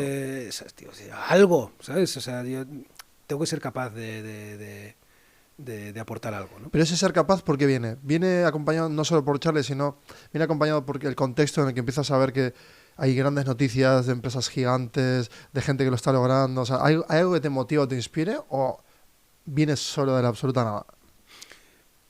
Viene, como digo, de ver el caso de En Vivo, ver luego a través de mi labor inversora, pues yo invierto en algunos fondos de Venture Capital, entonces también tengo cierta exposición a ese mundo y a ver empresas que se están creando. Y yo creo que son esas dos. Eso, juntado al hecho de, digo, joder, es que en finanzas y en tecnología yo creo que se puede hacer. O sea, hay cosas para hacer. O sea, hay cosas para hacer. Es decir, que tengo un ángulo o tengo unas capacidades que yo creo que pueden ser interesantes a la hora de montar una nueva empresa. Claro, ¿el qué? ¿No? Entonces, me pongo a mirar, pues, ¿qué hay por ahí? ¿No? Digo, ¿qué están haciendo en Estados Unidos? Esto es El primer foco, Estados Unidos. Estados Unidos. ¿Qué hay en Estados Unidos? Entonces, lo primero que veo allí es una empresa que lo que hacía era agregación de cuentas. ¿Agregación de cuentas? Sí, el Fintonic. Claro. Cuando no existía Fintonic, ¿no? Entonces, y dijo, qué chulo. Eso en España no existía. Digo, qué guay, ¿no? Tener un sitio donde tú puedes ir, sabes que tienes tu banco, tienes Cuchabank, tienes el otro banco, y tienes todo agregado, y puedes de alguna manera que te digan, oye, pues este mes has gastado mucho en electricidad, ¿por qué no cambias de compañía? ¿Por qué tal? O sea, bueno, pues como en base a movimientos financieros que empiezan a hacer los neobancos. Eso es. Entonces no había eso. Que ahora igual no los quieren llamar neobancos, ¿eh? Sí, claro. Pero bueno, ya, otro tema. Y ese fue lo primero que intenté montar fue esto, que se llamaba Wallet, que era de Wallet y de Wall-E, como la empresa esta, como en la peli de Sí, de robot. Wallet. Y nada, pues era... no sabía programar web, entonces le dije a Charlie, digo, oye, ¿cómo aprendo a programar webs? Entonces me dijo qué tenía que hacer, PHP, Linux, un servidor, un tal. Me pasó un par de apuntes de libros y nada, me puse a aprender a programar web. Y monté una primera web muy fea, de wall, ¿sabes? Funcional, ¿no? Sí, que se conectaba a Cuchabank con el usuario y mi contraseña, cogía pues espera, los datos. ¿ahí cómo hiciste para que Cuchabank tenía la pilla? Claro, nada, scrapeando. ¿What? Sí, claro. Entonces me dijo... Nah. Sí, entonces puse una cosa que lo que hacía era cuando tú... Claro, yo me metía en la página web de Cuchabank, entonces veía las llamadas que se estaban haciendo. ¿Pero en público estaba eso? Claro, todo eso está en público. O sea, tú siempre puedes scrapear una página Sí, web. pero no sabía que se podía... Claro, pero los asientos... O sea... Siempre. O sea, tú no puedes evitar... O sea, no puedes... O sea, hay que decir, una empresa o un banco tiene muy difícil evitar que programáticamente simules como que alguien está físicamente sentado en un ordenador y entrando en la web. Vale, no, tú lo que... Eso es... Pero claro, eso no es scrapping. Tú lo que haces es una especie de middleware donde le pones al usuario, oye, pon tu contraseña, lógate... Eso, sí, claro. Vale. Eso era... Es que me estabas dejando... No, hackeando... No. Claro, ya estábamos hackeando ya. No, era, oye, ¿quieres conectar tu banco? Sí, pues pon el usuario y la contraseña de tu banco. Claro. Entonces yo simulo como si estuviera entrando en el banco Claro. y Y extraigo los datos, te los represento para ti y te facilito eso. Y te facilito, ¿no? Entonces hice esto, una web muy fea, pero bueno, ya era suficiente como para empezar a... ¿Se apuntaba gente? No, si esto se quedó en local, entonces te cuento, ¿no? Entonces lo usaba yo para mí, para ver... Para validar. Claro, y ahí vi lo difícil que era hacer un categorizador bueno de movimientos, que entraba en un movimiento y ya no sabías lo que era, tenías que hacer inteligencia artificial, que no nadie usaba aquello en aquel momento, pero básicamente lo que medías era la distancia... ¿no? ¿Esta palabra a qué se parece? Pues a esta otra. Bueno, pues entonces era un movimiento de electricidad. Tal. Bueno, me entretuve con eso. Y lo estuve contando con Charlie y con otro socio de En Vivo en aquel Pero momento. espera, cuando te entretenías con esto, era un sistema de relaciones entre palabras que tú estudiabas Sí. con tu cabeza, con tu mente, Bueno, y ibas marcando como ese parámetro. Utilizabas técnicas conocidas como la distancia de Levenstein, o sea, técnicas que hay en comparación de strings, en comparación de cadenas de texto. Pero claro, luego sobre eso pues haces pues tus pruebas y tus cosas y tal.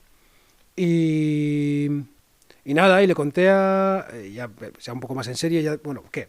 Me lanzo, me pongo a, ¿sabes? Dejo el trabajo y me pongo a hacer esto más en serio y a meter más bancos y a publicitar y demás, y a hablar quizá con algún inversor o así. Entonces, lo descartamos, porque no vimos un modelo de negocio suficientemente robusto, ¿no? ¿Cuál era? Bueno, vender publicidad. Porque cobrar a cliente en España por el uso de un software, todo el mundo Es lo que sabe. pero ahora entiendo también, estoy hilando, como cuando estábamos hace años que nos juntábamos, ¿te acuerdas? Sí. Al principio, y tú me decías, y claro, ahora entiendo tu contrarian con los neobancos. Claro, es que yo no sabía esto. Sí. Qué chulo. Entonces, claro, y yo había visto con En Vivo, que En Vivo inicialmente su plan de negocio era vivir de la publicidad, era ser un MySpace. O sea, inicialmente... Bueno, pero él iba a tope, ¿no? A encontrar el máximo de usuarios posible. Claro, entonces... Pero bueno, En Vivo inicialmente era voy a hacer un MySpace. La gente no sabe lo que es MySpace. No, pero bueno, nosotros sí, por edad. Pero bueno, entonces, ¿qué pasa? Que salió Facebook y lo poco que había de publicidad pues, se lo llevó Facebook. Y lo que vimos es que la publicidad era un negocio súper cíclico, además. Tú trabajas con ello, sí, claro. tú trabajas y sabes cómo es. Que cuando hay, y de repente lo primero que dejan las empresas es de gastar en marketing y tal. Ahora ya no tanto, ¿eh? Sí, ahora es más estable. Yo creo que va a ser más flat. Se han acostumbrado a No, dejarse... pero por cantidad, ¿no? Porque el mercado vale. es tan grande que Ya. tú captas más cacho o cuota. Porque es verdad que hace años cualquier empresa pequeña, vamos, lo primero que descartaba, o mediana también, incluso la grande era la última en reducir, aunque reducía. Pero ahora ya no, ahora ya es... ¿Ah, sí? O sea, claro, si no inviertes en eso es como pagar la luz en un local comercial. Pues esto fue un cambio, en 2008 fue acojonante. Claro. O sea, en 2008, Charlie, que ya tenía acuerdos con no sé qué marca de no sé qué, con no sé cuál marca de no sé cuál, de repente le dijeron, ¿sabes? Bye bye, era la crisis financiera y dejaron... Bueno, entonces ahí... Bueno, cierra, ¿no? ¿Quién? En Vivo, sí. En Vivo cierra más tarde, sí. Pero eso, bueno, perdón por el spoiler, pero claro, es que Sí. todo atendía a que iba a cerrar. Sí, claro. En Vivo acabó cerrando más tarde, pero vamos, una de estas empresas que estuvo 10 años o más y tuvo beneficio algún año, o sea, fue un tour de force para Charlie y llegó un momento que lo que estaba perdiendo mucho, como se dice,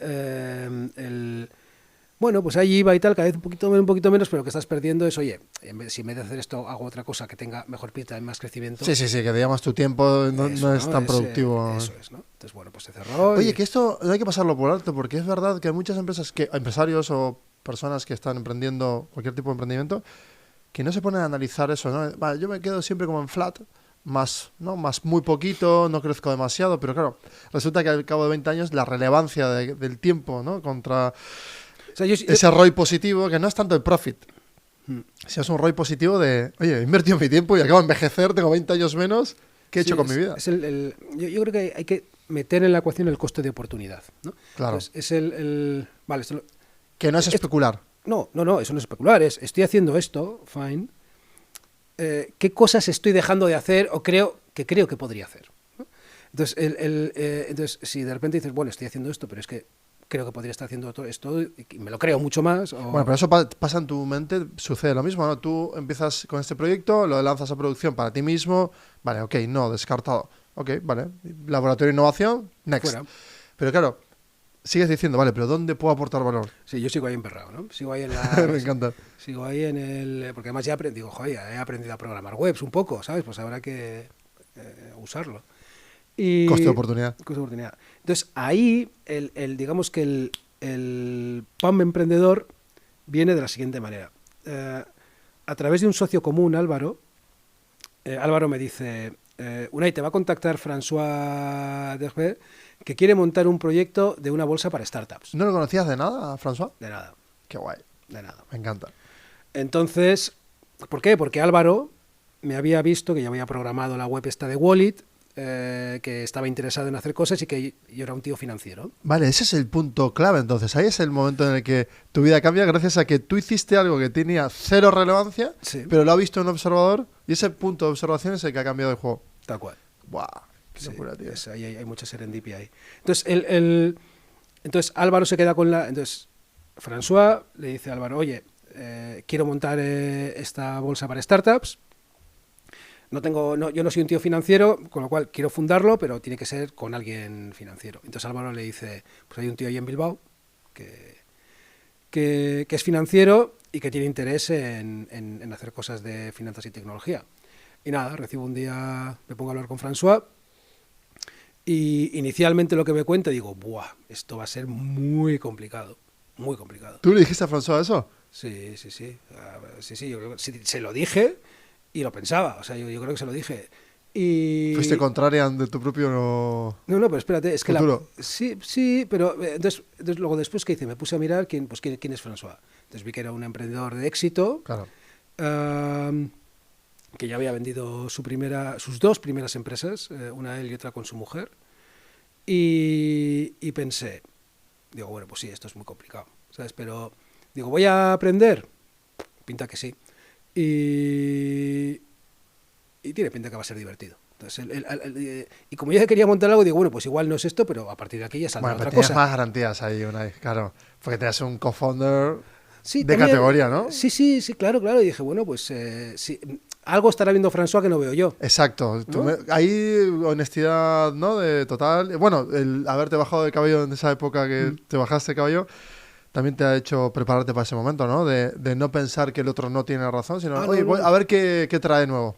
Y también esta visión de la vida que yo ya venía trayendo del tema de la economía, de la ciencia social, de aquello de como lo que viene por delante no sabes muy bien lo que es, exponte a cosas que quizá alguna de ellas pite, ¿no? Es exponerte, ¿no? Exponerte. Claro, sí, muy buena. Entonces, porque como hay mucha aleatoriedad por ahí, entonces empezamos con esto y entonces yo le conté, digo, oye, mira, que es que vamos a hacer esto, guay.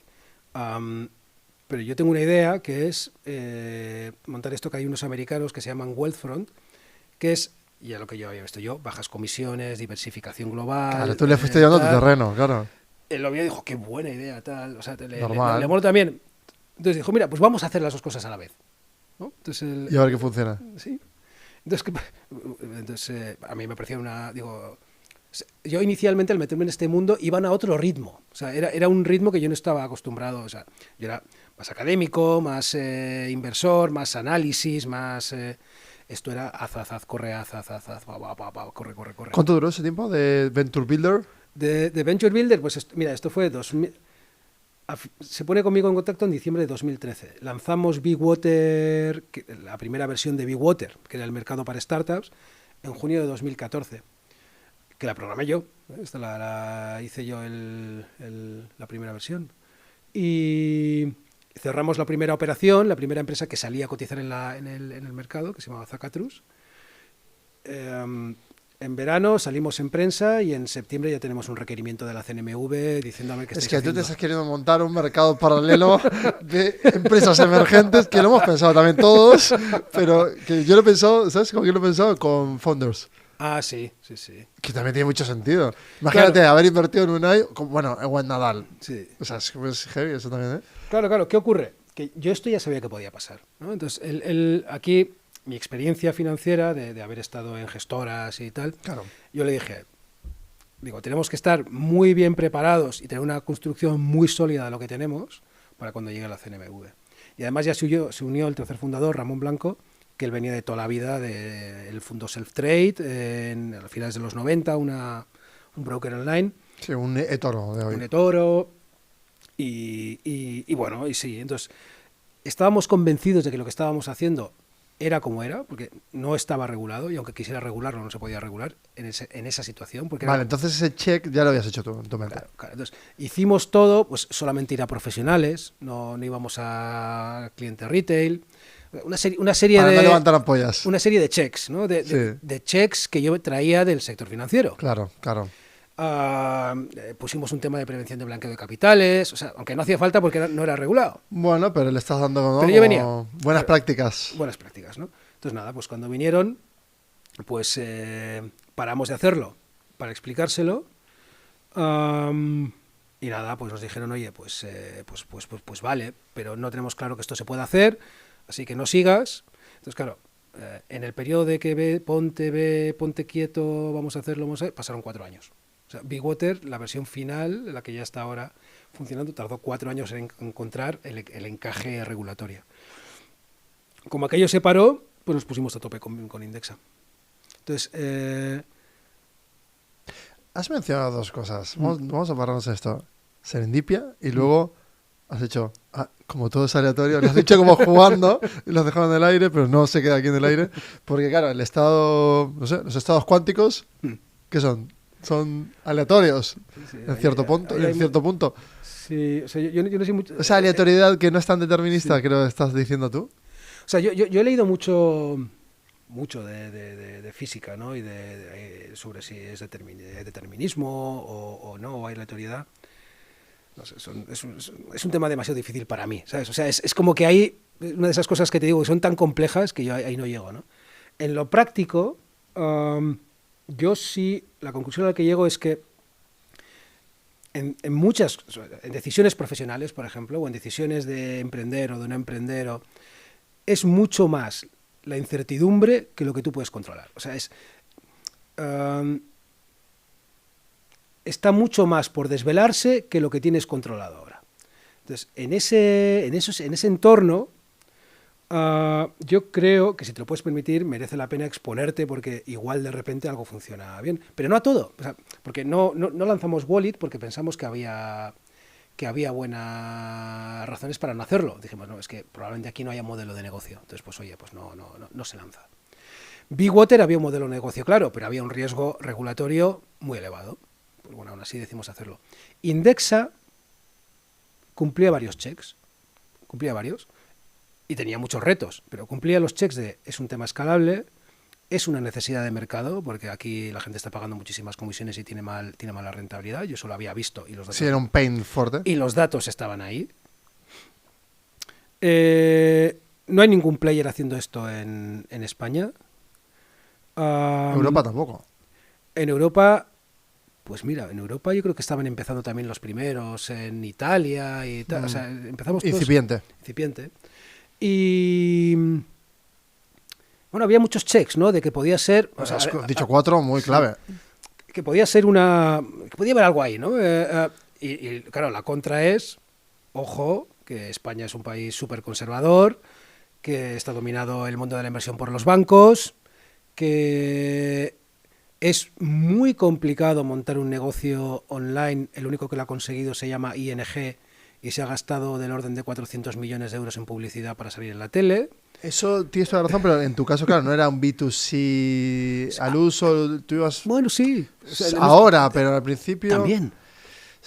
Sí. Habríamos... O sea, tú ibas al más media, es decir, si... Habríamos cuenta... Bueno, al principio eran cuentas de 10.000, pero luego a los 6 meses lo bajamos a 1.000. Bueno, ahí sí sabrá todo el mundo, claro. Pero entonces... con poca cultura financiera, eso no tiene valor, no tiene preponderancia, porque aunque tengan 1.000, no lo van a saber invertir. O sea, había notas que sonaban muy bien y había retos Claro, divulgación... Retos muy importantes, ¿no? Pero bueno, o sea, sí que por el modelo de negocio estaba claro. Oye, pues cobrar un fee bajo, pero cobrar un fee. Cuando lleguemos a volumen, pues será rentable y será escalable. ¿Hiciste proyecciones en el modelo? ¿Hiciste ahí, los trazaste con François? Le has dicho, mira, en 3 años... Business plan, claro, no, para montar un negocio de estos te tiene que autorizar el regulador. Entonces, aunque un business plan, todos los que están ahí montando business plan, tiene más de arte y más de comunicación que de ciencia, es mucho más de comunicación.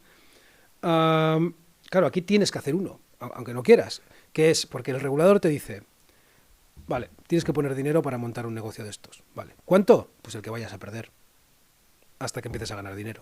Claro, y tienes que tener en tesorería dinero. Claro, y tienes que decirme cuánto crees tú que vas a perder. Sí, sí.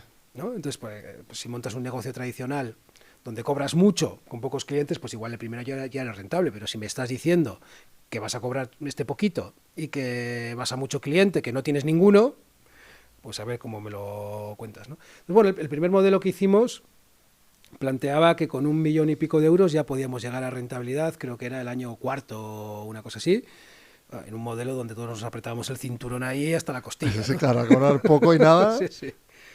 Te exigían igual, ¿no? Tener nóminas, estructura de equipo. Sí, pero sí te pedían tener un director financiero y de compliance, Claro. de cumplimiento normativo, y bueno, algo cierta estructura. Yo creo que salimos siendo 5, ¿no? O sea, no tampoco muchísima estructura. Empezamos con 5. Y luego, bueno, pues al principio pocos, luego pues, un programador más, un tal, y vas poco a poco creciendo, ¿no? Entonces, al final, lo que vimos, por el camino vimos que crecíamos más de lo que esperábamos y entonces pues dijimos, bueno, pues vamos a poner más dinero para poder gastar un poco más en marketing, un poco más tal, sí. Y no gastamos 1, acabamos gastando 3, o poniendo 3 millones, ¿no? Para 3 millones y pico para crear Indexa, que comparativamente con los europeos es muy poquito. ¿Con ROI positivo?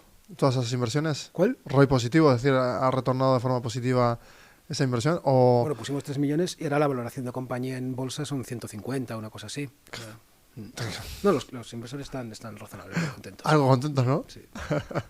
Bueno, pues vamos a entrar en la recta final, ya llevamos un buen rato, creo que más de 1 hora y media. Fíjate, ¿cómo va el tiempo en tu mente ahora? ¿Cuánto crees que había pasado? Calculaba así, por ahí, sí. ¿Qué era eso, Sí, pues sí. No, yo diría que menos, yo diría que igual 1 hora o menos. Sí, yo tengo la sensación de 40 minutos más que de... Sí, qué curioso el tema de lo relativo del tiempo, de la percepción. Esto me encantaba de pequeño también. A mí me sigue encantando. Me encanta. O sea, te lo pasas bien y se pasa rápido. Te estás sufriendo y va todo muy lento. Pero va demasiado lento. Sí. Total, sí. Esto como que dice, ¿no quieres que pase el tiempo despacio? Nada, pues ponte a hacer la plancha y... ¿Sabes cómo visualizo yo de niño el tiempo? Como líquido. Todo el espacio era líquido. Yo también. O sea, curioso. Sí. No sé por qué. Sí, que era tan lento que era líquido todo el aire. No sé, era como líquido todo líquido. Que 1 hora no es 1 hora. 1 hora no, es ¿no? Total. Es raro de cojones eso. O sea, sí, me sigue pareciendo raro. Claro, pero esa parte de... A nivel organizacional, desde la perspectiva de cómo tú vas conjeturando tu modo de percibir el mundo, por un lado, porque decides estar en las racionales, en el determinismo, atendiendo a que hay un mundo cuántico, caótico, aleatorio, que está ahí, y que lo definimos como comportamiento y estas de esas ciencias sociales. Pero ahora, ¿cuánto porcentaje ha ido aumentando? O sea, quizás valoras más cosas de este mundo aleatorio ya que tienes mucho más dominado el racional según avanzas en edad. O sea, yo siempre dudo mucho de la gente que tiene opiniones muy fuertes sobre el futuro. Yo creo que esa es la forma de decirlo. ¿Te cabrea? No me cabrea, digo, no es cabreo. Pero se tiene que molestar porque mienten, según tú. No, según yo también, claro. No, cada uno va o sea, hace su camino, ¿no? Y entonces el que está muy seguro de algo del futuro, a mí siempre yo cuestiono, ¿no? Entonces, en la empresa lo que intento es defender el derecho a la duda, ¿no? Que en ciertos entornos empresariales no está bien visto, ¿no? Le gusta a la gente ese líder, ese capitán que dice, ¡por aquí!, ¿no? Entonces, Se ha roto ese paradigma. Sí, ojo, que para llevar luego organizaciones de 100.000 y pico tíos tampoco te puedes andar con, ¿sabes? Con sutilezas de no, yo creo, yo tal. ¿Sabes? Hay que comunicar claro, ¿no? O sea, no, la gente lo hace por un buen motivo. Pero yo en cualquier caso, a la hora, en la toma de decisiones, o sea, a mí me gusta mucho dudar y me gusta mucho transmitir que dudo, porque yo creo que es sano, ¿no? Que se dude, ¿no? Y luego, bueno, pues cuando se toma la decisión, pues todos a una con esa decisión. Y contundencia. Y hacerla, ¿no? Claro, bueno, claro, eso es y si nos pegamos el morrazo, pues nos lo pegamos, pero todos juntos. Pero qué bonito, indexado, ¿no? Indexado. Tal cual. Y esto, ¿no? El tema de la duda y la aleatoriedad lo tengo muy, muy marcado. Y luego, por otro lado, intento, dentro de lo posible, acudir a datos para tomar decisiones donde se puede, ¿no? ¿Qué pasa? Que en mi experiencia, pues en la gran mayoría de los casos los datos no valen para nada. O bien porque son datos que tienen poca calidad, o bien que son datos que son poco representativos para lo que quieres analizar, o bien directamente que son datos del pasado que te valen poco para el futuro. Entonces, como se juntan esas tres cosas... Que ahí están siempre los economistas mirando hacia atrás, el backtesting, pero sí, ficticio, porque dan por hecho cosas para anunciar proyecciones, pero antes no lo habían proyectado. ¿Qué pasa? Cada vez más... entonces hay que tener datos, porque hay veces que sí, ¿no? Hay veces que sí. No voy a hacer esto porque fíjate, a Pepito, a Menganito y al otro y al de la moto no les ha funcionado. Digo, pues no voy a ser yo el que haciendo lo mismo no me va a funcionar. Digo, bueno, pues vale, no. Pero salvo en casos que yo creo que son los menos, la mayoría de las decisiones de negocio tiene una parte de asunción de riesgos y de pura aleatoriedad. De, oye, pues yo creo que esto tiene sentido y vamos a probar a hacerlo. Por ejemplo, pues ahora estamos con la expansión internacional. Sabemos que es muy poco probable que tengamos un gran impacto desde España en Europa. ¿Por qué? Porque, por ejemplo, el BBVA en Francia no lo conoce nadie. O sea, el BBVA, que aquí es el gran banco, en Francia no lo conoce nadie. Sí, en LATAM igual más, pero claro, pero para arriba no, para ¿Por qué en LATAM? Porque se han comprado los bancos. Se han comprado todo. Entonces, claro, pero es algo que pensamos que, por quienes estamos, ¿no? Por el background que tenemos, porque estamos en una situación donde nos lo podemos permitir, porque tenemos un negocio español que crece mucho, súper rentable, súper escalable, que pensamos que tenemos algo que ofrecer allí, porque vamos con comisiones que son muchísimo más bajas, pero muchísimo. O sea, el caso francés es todavía más flagrante que el caso español. Pero además no hay un jugador, curiosamente no hay ningún Indexa relevante tan grande como Indexa en Francia. Hay muchas cosas, ¿no? Que te dan como la alegría, ¿no? Pero por otro lado sabemos, joder, que... Bueno, si no replegas, no pasa nada. Claro, expandes, contraes. Sí, no sí, pasa exacto, nada. exacto. Pero luego, ojo, que esto tiene que ser una apuesta de muy largo plazo, porque sabemos que es lento. O sea, no puedes... O sea, aquí no es voy a hacer una apuesta de 1 o 2 años y a ver qué tal, si surgen los brotes verdes, ¿no? No. Claro, ahí son 6, 10 años, por ejemplo. 10, por ejemplo. 10, más, no más, 10. 10. Entonces, 10 y entonces... ¿Para que cale la marca o para que cale qué? ¿Qué tiene que calar allí? Para que cale la propuesta de valor. Claro, el enunciado, pero todo eso es marketing de vuelta. Claro, es para que cale la propuesta y para que haya gente que la haya escuchado y que se fíe lo suficiente como para probarlo, ¿no? Claro, saltar a la confianza con vosotros. Entonces, claro, el siguiente paso que vemos pues es que hace falta equipo local, porque... Y te iba a decir, claro, operadora de allí, o sea, operar allí. Equipo local, entonces nos fusionamos con una empresa... ¿Adquiristeis? Sí, una empresa francesa en marzo, y todo eso ahora es inversión, o sea, es inversión y más inversión. Pero bueno, pensamos que tenemos una chance, ¿no? Como dicen los... Fusionar es una manera también de franquiciar, ¿no? Porque reestructuras esa empresa para meterle todo tu conocimiento. Bueno, entonces ahí lo que hacemos es procurar coger de los dos mundos lo mejor, ¿no? Entonces el conocimiento local y del cliente y de cómo respiran, y esto lo tienen ellos. Comportamiento. Eso lo tienen ellos. Claro. ¿Qué tenemos nosotros? Pues que tenemos a nivel empresarial, pues sabemos cómo escalar este negocio, sabemos cómo escalarlo, y luego pues que operativamente tenemos mucha experiencia y que además pues tenemos capacidad de financiación. O sea, hay una serie de cosas que hace que el mix de las dos pues tengan más éxito que las dos por separado. Pero bueno, sigue siendo ahí. Entonces, un tío, yo creo, extremadamente racional, dice, joder, pues si no le ha salido ni a este, ni a este, ni a este, hay pocos casos, tal, no sé qué, pues no. El componente aleatorio es el que dice, bueno, pues vamos a procurar hacerlo, no gastando mucho, con hacerlo tal, pero vamos a probar porque quién sabe. ¿Quién sabe? Igual Duplicas un mercado, claro. Duplicas por 2 ya el mercado. Claro, y si de repente sale, o sea, montamos una empresón que alucinas. Sí. Que alucinas, ¿no? Y aparte tienes ya stocks, ¿no? Ya sois free equity una parte de la compañía, por lo tanto ya, claro, va a haber mucha gente que quiera que eso pase también. Claro. Entonces, y va por ahí. Entonces, eso es lo que Pero voy hay con exponerte, ¿no? Sí, estoy de acuerdo, pero hay un efecto también de comportamiento, porque, o sea, cuando tú tomas la decisión de expandir ya ese mediano plazo de 10 años, que, bueno, el mundo de la empresa igual es un largo plazo, pues no, por lo que ya sabemos, pero sí que es cierto que hay también parte de comportamiento, hay un efecto cascada, una secuencia, ¿no? Hay de resonancia en de que se empiezan a compartir, y de repente esa viralidad es más porque el producto es tan bueno en España, y hay franceses también que van a España, lo ven, vuelven, o sea, es decir, que ese efecto aleatorio va a pasar. O sea, hasta influenciado, por el turismo, por ejemplo. O sea, por lo que sea. O sea, sí que puedes ir viendo cosas. O sea, claro. Ves cosas, pero claro, las ves a otro ritmo que aquí. Entonces, una cosa, por ejemplo, que hemos visto en Bélgica, donde empezamos antes que en Francia, Sí. y ahí el experimento fue sin presencia local. O sea, estamos operando en Bélgica desde España. Punto. Claro, ahí no hay... Está traducido al francés, y la dirección es la española y tal. Y ahí lo que hemos visto es que durante unos años fuimos muy despacito.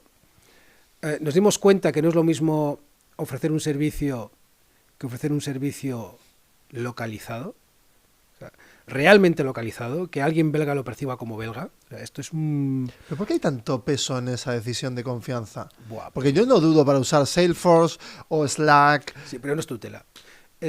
Claro, son comunicaciones. claro. Sí, no, claro. No, y la gente que tiene Toro, pues bueno, pues para enviar una orden, Ay, efectivamente. Pues una orden tal. Pero para enviar tus 100.000 euros, ¿tú le enviarías a una empresa sudafricana? No. Es que los belgas, No. a los españoles... O sea, De hecho, todo mi cripto, que es lo más random que tengo, lo traje a una española. Claro. A Bit2Me, por cierto. Claro, es que el dinero es muy así. Entonces, Muy fácil. Y con buen criterio, porque, claro, lo voy a enviar a Sudáfrica y yo qué sé lo que hay, ¿sabes? Yo qué sé cómo son las leyes en Sudáfrica, y yo qué sé cómo está allí la segregación y el no sé qué, y no tengo conocimiento local, no sé si este tío que, ¿sabes? Que sí, que tiene una web maravillosa y que lo explica súper bien, pero... No es suficiente. Y si es un fraude, qué sé, ¿sabes? No tengo ni idea, entonces no. Sí. Pero curiosamente lo que sí hemos visto es que eso fue muy lento y lo sabíamos, porque sabíamos que era un reto brutal, pero tenía poco coste de experimentación. Y de repente al cuarto año pues hemos visto que nos dan un premio como la OCU, ¿sabes? Como la OCU aquí nos dicen, oye, si quieres invertir de manera barata, no sé qué, en Bélgica, indexa capital. Menudo marketing te han hecho. Claro. Entonces, Es que ahí ya tienes... ¡Pum! Entonces se llama Testachat o algo así. Y de repente, a partir de ahí, pues empieza a entrar más dinero. O sea, todavía en una escala pequeña, pero creciendo bien, creciendo ya, pues eso, un 100% al año, que ya, pues sobre poca base, pero que eso ya empiezas a... Pero bueno, un buen producto, si tú eres producto céntrico, vamos a decirlo, que es lo que somos. Que, vamos, y de ti ya nace eso, ¿no? Esa obsesión, se termina vendiendo a lo largo del tiempo solo, y eso sí que no lo puedes controlar. ¿O no? O sea, yo conozco muy buen producto, Sí. en muchos casos, que no se usa. Buen producto que no se usa. Que sí. Sí, pero porque la función no es tangencial y no core. Si es core, sí, vamos, ya te digo que es un buen producto. La gente lo conoce. Conozco casos de proyectos de fintech. ¿Software dices? O proyectos fintech, sí, donde me parecen muy buen proyecto uh-huh. y tienen muy poco cliente. ¿Y por qué es? Pues porque una cosa es tener un buen producto y en temas de confianza es generar confianza. Pero ese producto es tan core como el tuyo, que es proteger ahorros. Se dedica a lo mismo, sí, es invertir. Sí. Invertir. En este caso es más, el que estoy pensando es más bien un broker.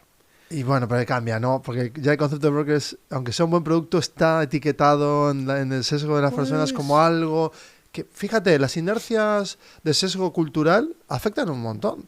Porque, por ejemplo, si a ti te han vendido durante toda la vida que los brokers de bolsa son los cracks, son las 20 personas que están en Wall Street y en las cities, y tú no te puedes permitir eso, ya automáticamente se autodescarta. Y en un mundo en el que es totalmente democratizado invertir más 5 euros, hay gente que tiene más 20.000, que no es mucho, pero tampoco es muy poco.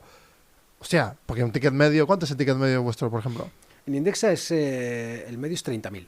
Pues mira, pues justo. Entonces, ¿por qué esa gente todavía no ha despertado esos 9 billions? Que bueno, de 48 millones de España, vamos a decir que eso es el, no sé, el 5%. ¿Cuánto es representa ahora mismo Indexa? Sí. Mira, yo te digo los números que hay es, entre fondos y pensiones hay 600.000 millones de euros.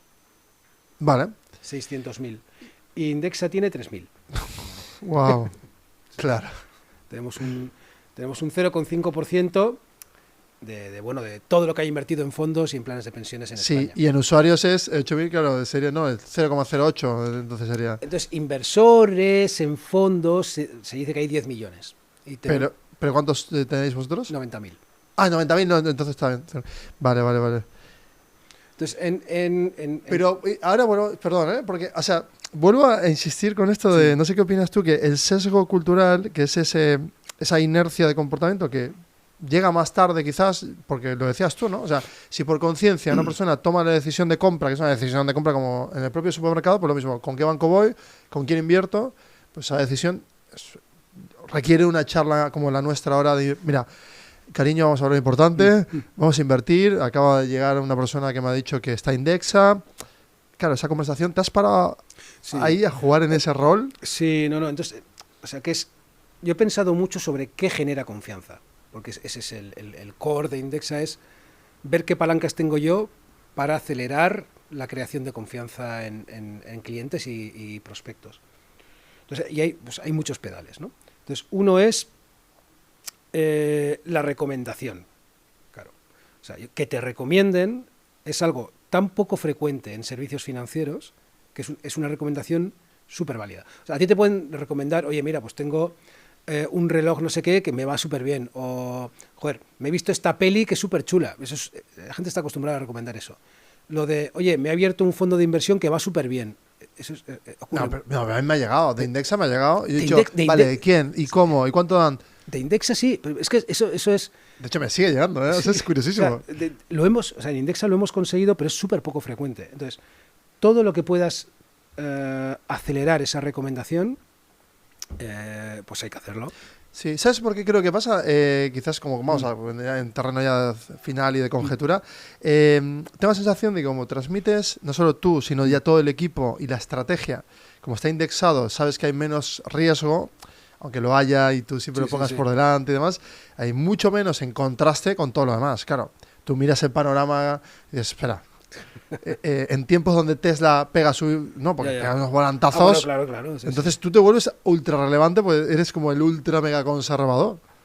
Sí, o sea, es fácil de recomendarlo. Claro, entonces, digamos, es que es una opción muy razonable para invertir una parte importante de tu patrimonio. Tal cual. Es diversificar mucho y pagar pocas comisiones, pues esto resuena muy bien en los clientes. Y luego es así, ¿no? Dice, se mueve poco, claro, porque en comparación con lo que se invierte en una sola acción, ¿no? Lo que se mueve a una sola acción, que puede doblar en un año o caer un 70% y es algo normal, pues claro, si inviertes en todas las del mundo, pues eso se hace mucho más medidito. Y si además, si no solamente inviertes en acciones, sino que también inviertes en bonos y en deuda de Estado y cosas de esas, pues todavía más. Indexa también tiene una parte en bonos y deuda de Estado. Sí, claro. O sea, hay una parte que se hace el perfilado y en función de si eres más o menos conservador, pues tienes más o menos acciones y más o menos bonos. Oye, se ha ido mucho a Indexa, volvamos, y por terminar, pero pero me encanta porque te has fusionado con... Me he fusionado con el... sí, estás como fusionado porque, porque es tu propósito en realidad. Claro, yo pienso mucho en eso, ¿no? Por ejemplo, del tema de la confianza que hablábamos, ¿no? O sea, al final, pues estás todo el rato ahí en la memoria... ¿Cuál era? No, la RAM es la que tienes, ¿no? La ROM, la otra, la de fondo ahí. Pues estás pensando mucho tiempo en eso. Y lo que te decía de la confianza, ¿no? Pues otra forma de generar confianza es poner gente relevante, que pone su autoridad y, oye, lo que hacen estos chicos tiene sentido. Otra es separar lo máximo posible la duda de tu dinero va a desaparecer. Por ejemplo, ¿haciendo qué? Pues poniendo un banco. El dinero está en un banco. Pues entonces, ahora ya igual menos, porque hay gente que ya se fía de Indexa y ya le da un poco igual dónde está el dinero. Pero al principio... Sí. Como si se convierte en un banco. Claro. Entonces, es muy probable que pueda pasar. Sí, podía pasar. Entonces, al principio que estuviera el dinero en un banco, pues también generaba confianza. Pues muchas cosas. Pero la principal es la gente hablando bien de ti. Y eso tarda tiempo. ¿Sabes qué pasa? Me pongo en la situación de los cuñados que siempre se hace, ¿no? De cuñados en Navidades o en verano y tal. Píllate Indexa, tal. Ahora el otro, píllate cripto. Claro, y me imagino viajando al futuro en varios episodios en donde vuelvo el verano y cada verano más jodido porque ha recomendado su familia invertir en cripto y luego, vale, ha subido, pero ya lo pasó fatal en 4 años. Bueno, de hecho, yo he sido uno de ellos, en donde por suerte las rentabilidades han sido buenas a todos los que he recomendado, pero he dicho, ¿por qué? ¿Por qué me meto aquí? ¿Por qué? Porque, vale, que yo emprenda justamente en una empresa de cripto, vale, ok. Que yo mismo invierta, vale, ok. Que tú, bueno, ya hemos tenido esta discusión tú y yo, que lo dejamos fuera de aquí. Pero sí que es cierto que digo, ¿para qué? ¿No? Me he metido esto. En cambio, Indexa, le aseguramos una buena campaña de marketing. Cuñado, te aseguramos que vas a triunfar. No, a ver, luego hay gente que lo va a sufrir, ¿no? El que empezó a invertir, por ejemplo, en enero de 2022 en Indexa, pues ha perdido un 15% en el año, ¿sabes? Pero a la larga... Pero bueno, el cuñado de ese señor habrá tenido que escuchar. Entonces, Pero tendrá más argumentos para defender a Indexa. Sí, o sea, digamos que es a otro nivel de especulación. O sea, no es... Muy buena esa, sí. O sea, Indexa no lo veo como algo especulativo, es, oye, mira, el mundo crece, pues bueno, exponte al crecimiento del mundo sabiendo que va a ir para arriba y para abajo. Hay momentos donde somos más productivos y en momentos donde somos menos. Qué bonita esa perspectiva de exponte al crecimiento de la humanidad, ¿no? Que es como esas ganas de crecer. Yo lo veo así. Es que es muy filosófico eso. Sí. Y eso es bonito. Se suele hablar de comprar el mundo. O sea, qué chulo, muy buen copy ese, comprar el mundo, muy buen copy. Sí.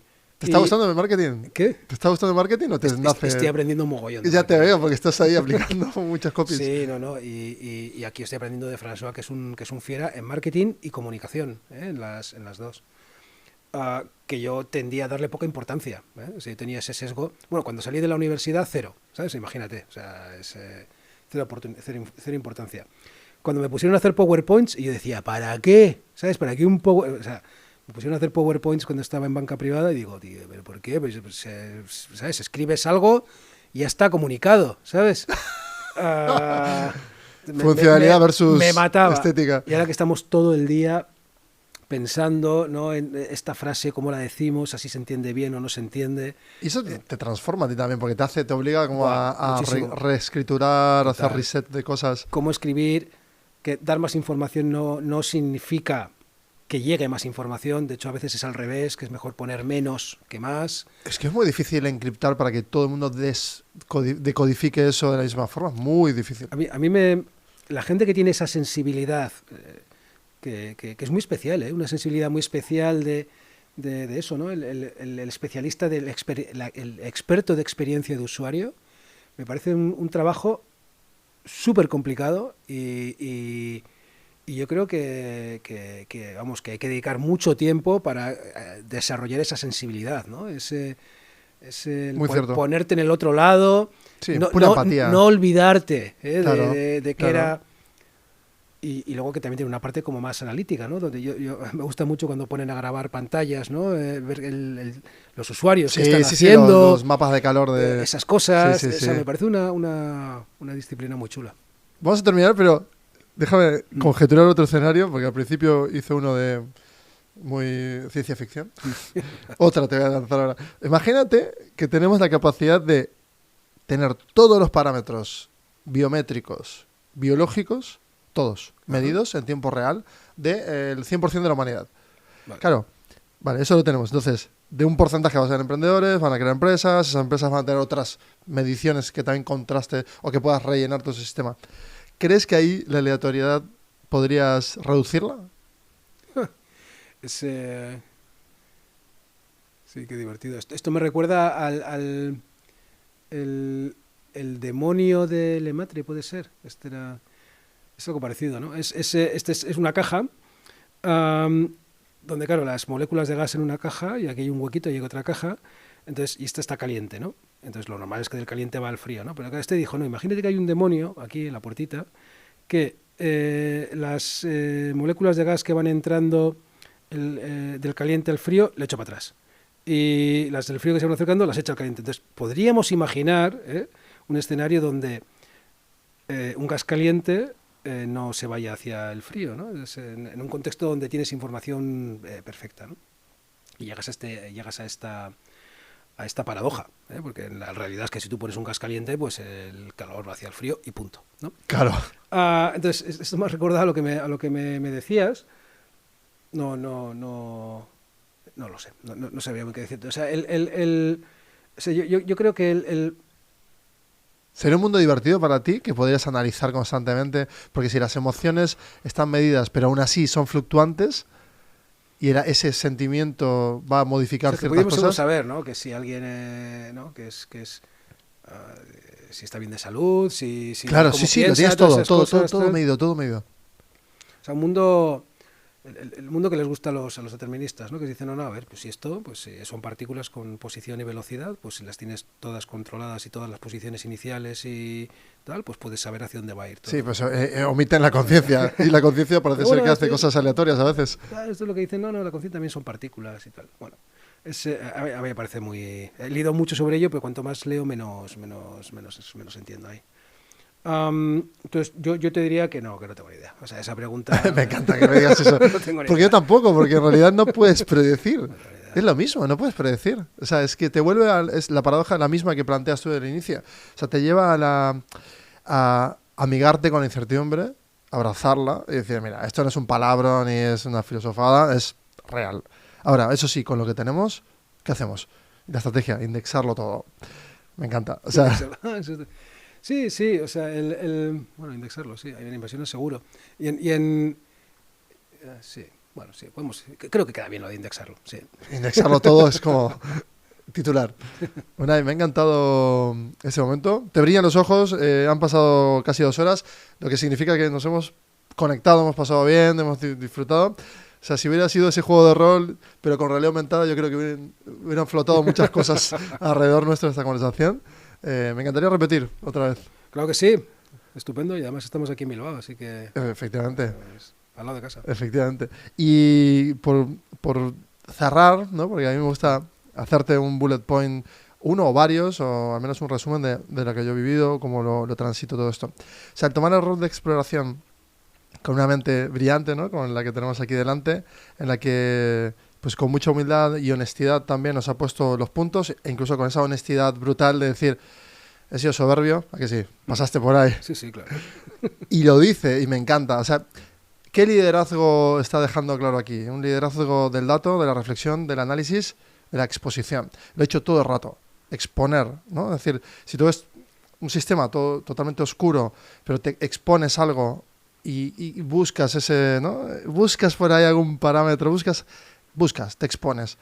Ahí va a aparecer esa zona liminal en la que empieza a emerger o por sí mismo o por tu propio movimiento, algo de descubrimiento que es aprender algo nuevo. Que de hecho yo con Unai he aprendido mucho desde que te conozco, siempre estoy aprendiendo cosas. Yo también de ti. Y me encanta que cuando te has puesto en posición contraria me has hecho reflexionar mucho. Me ha ayudado mucho también, te lo tengo que decir, muchas veces en juntas y bueno, tengo un socio también que habla contigo, que estamos, ¿no? Como todos ahí conectados. Tengo que valorar mucho esa generosidad intelectual que también tienes, que oye, que es muy guay.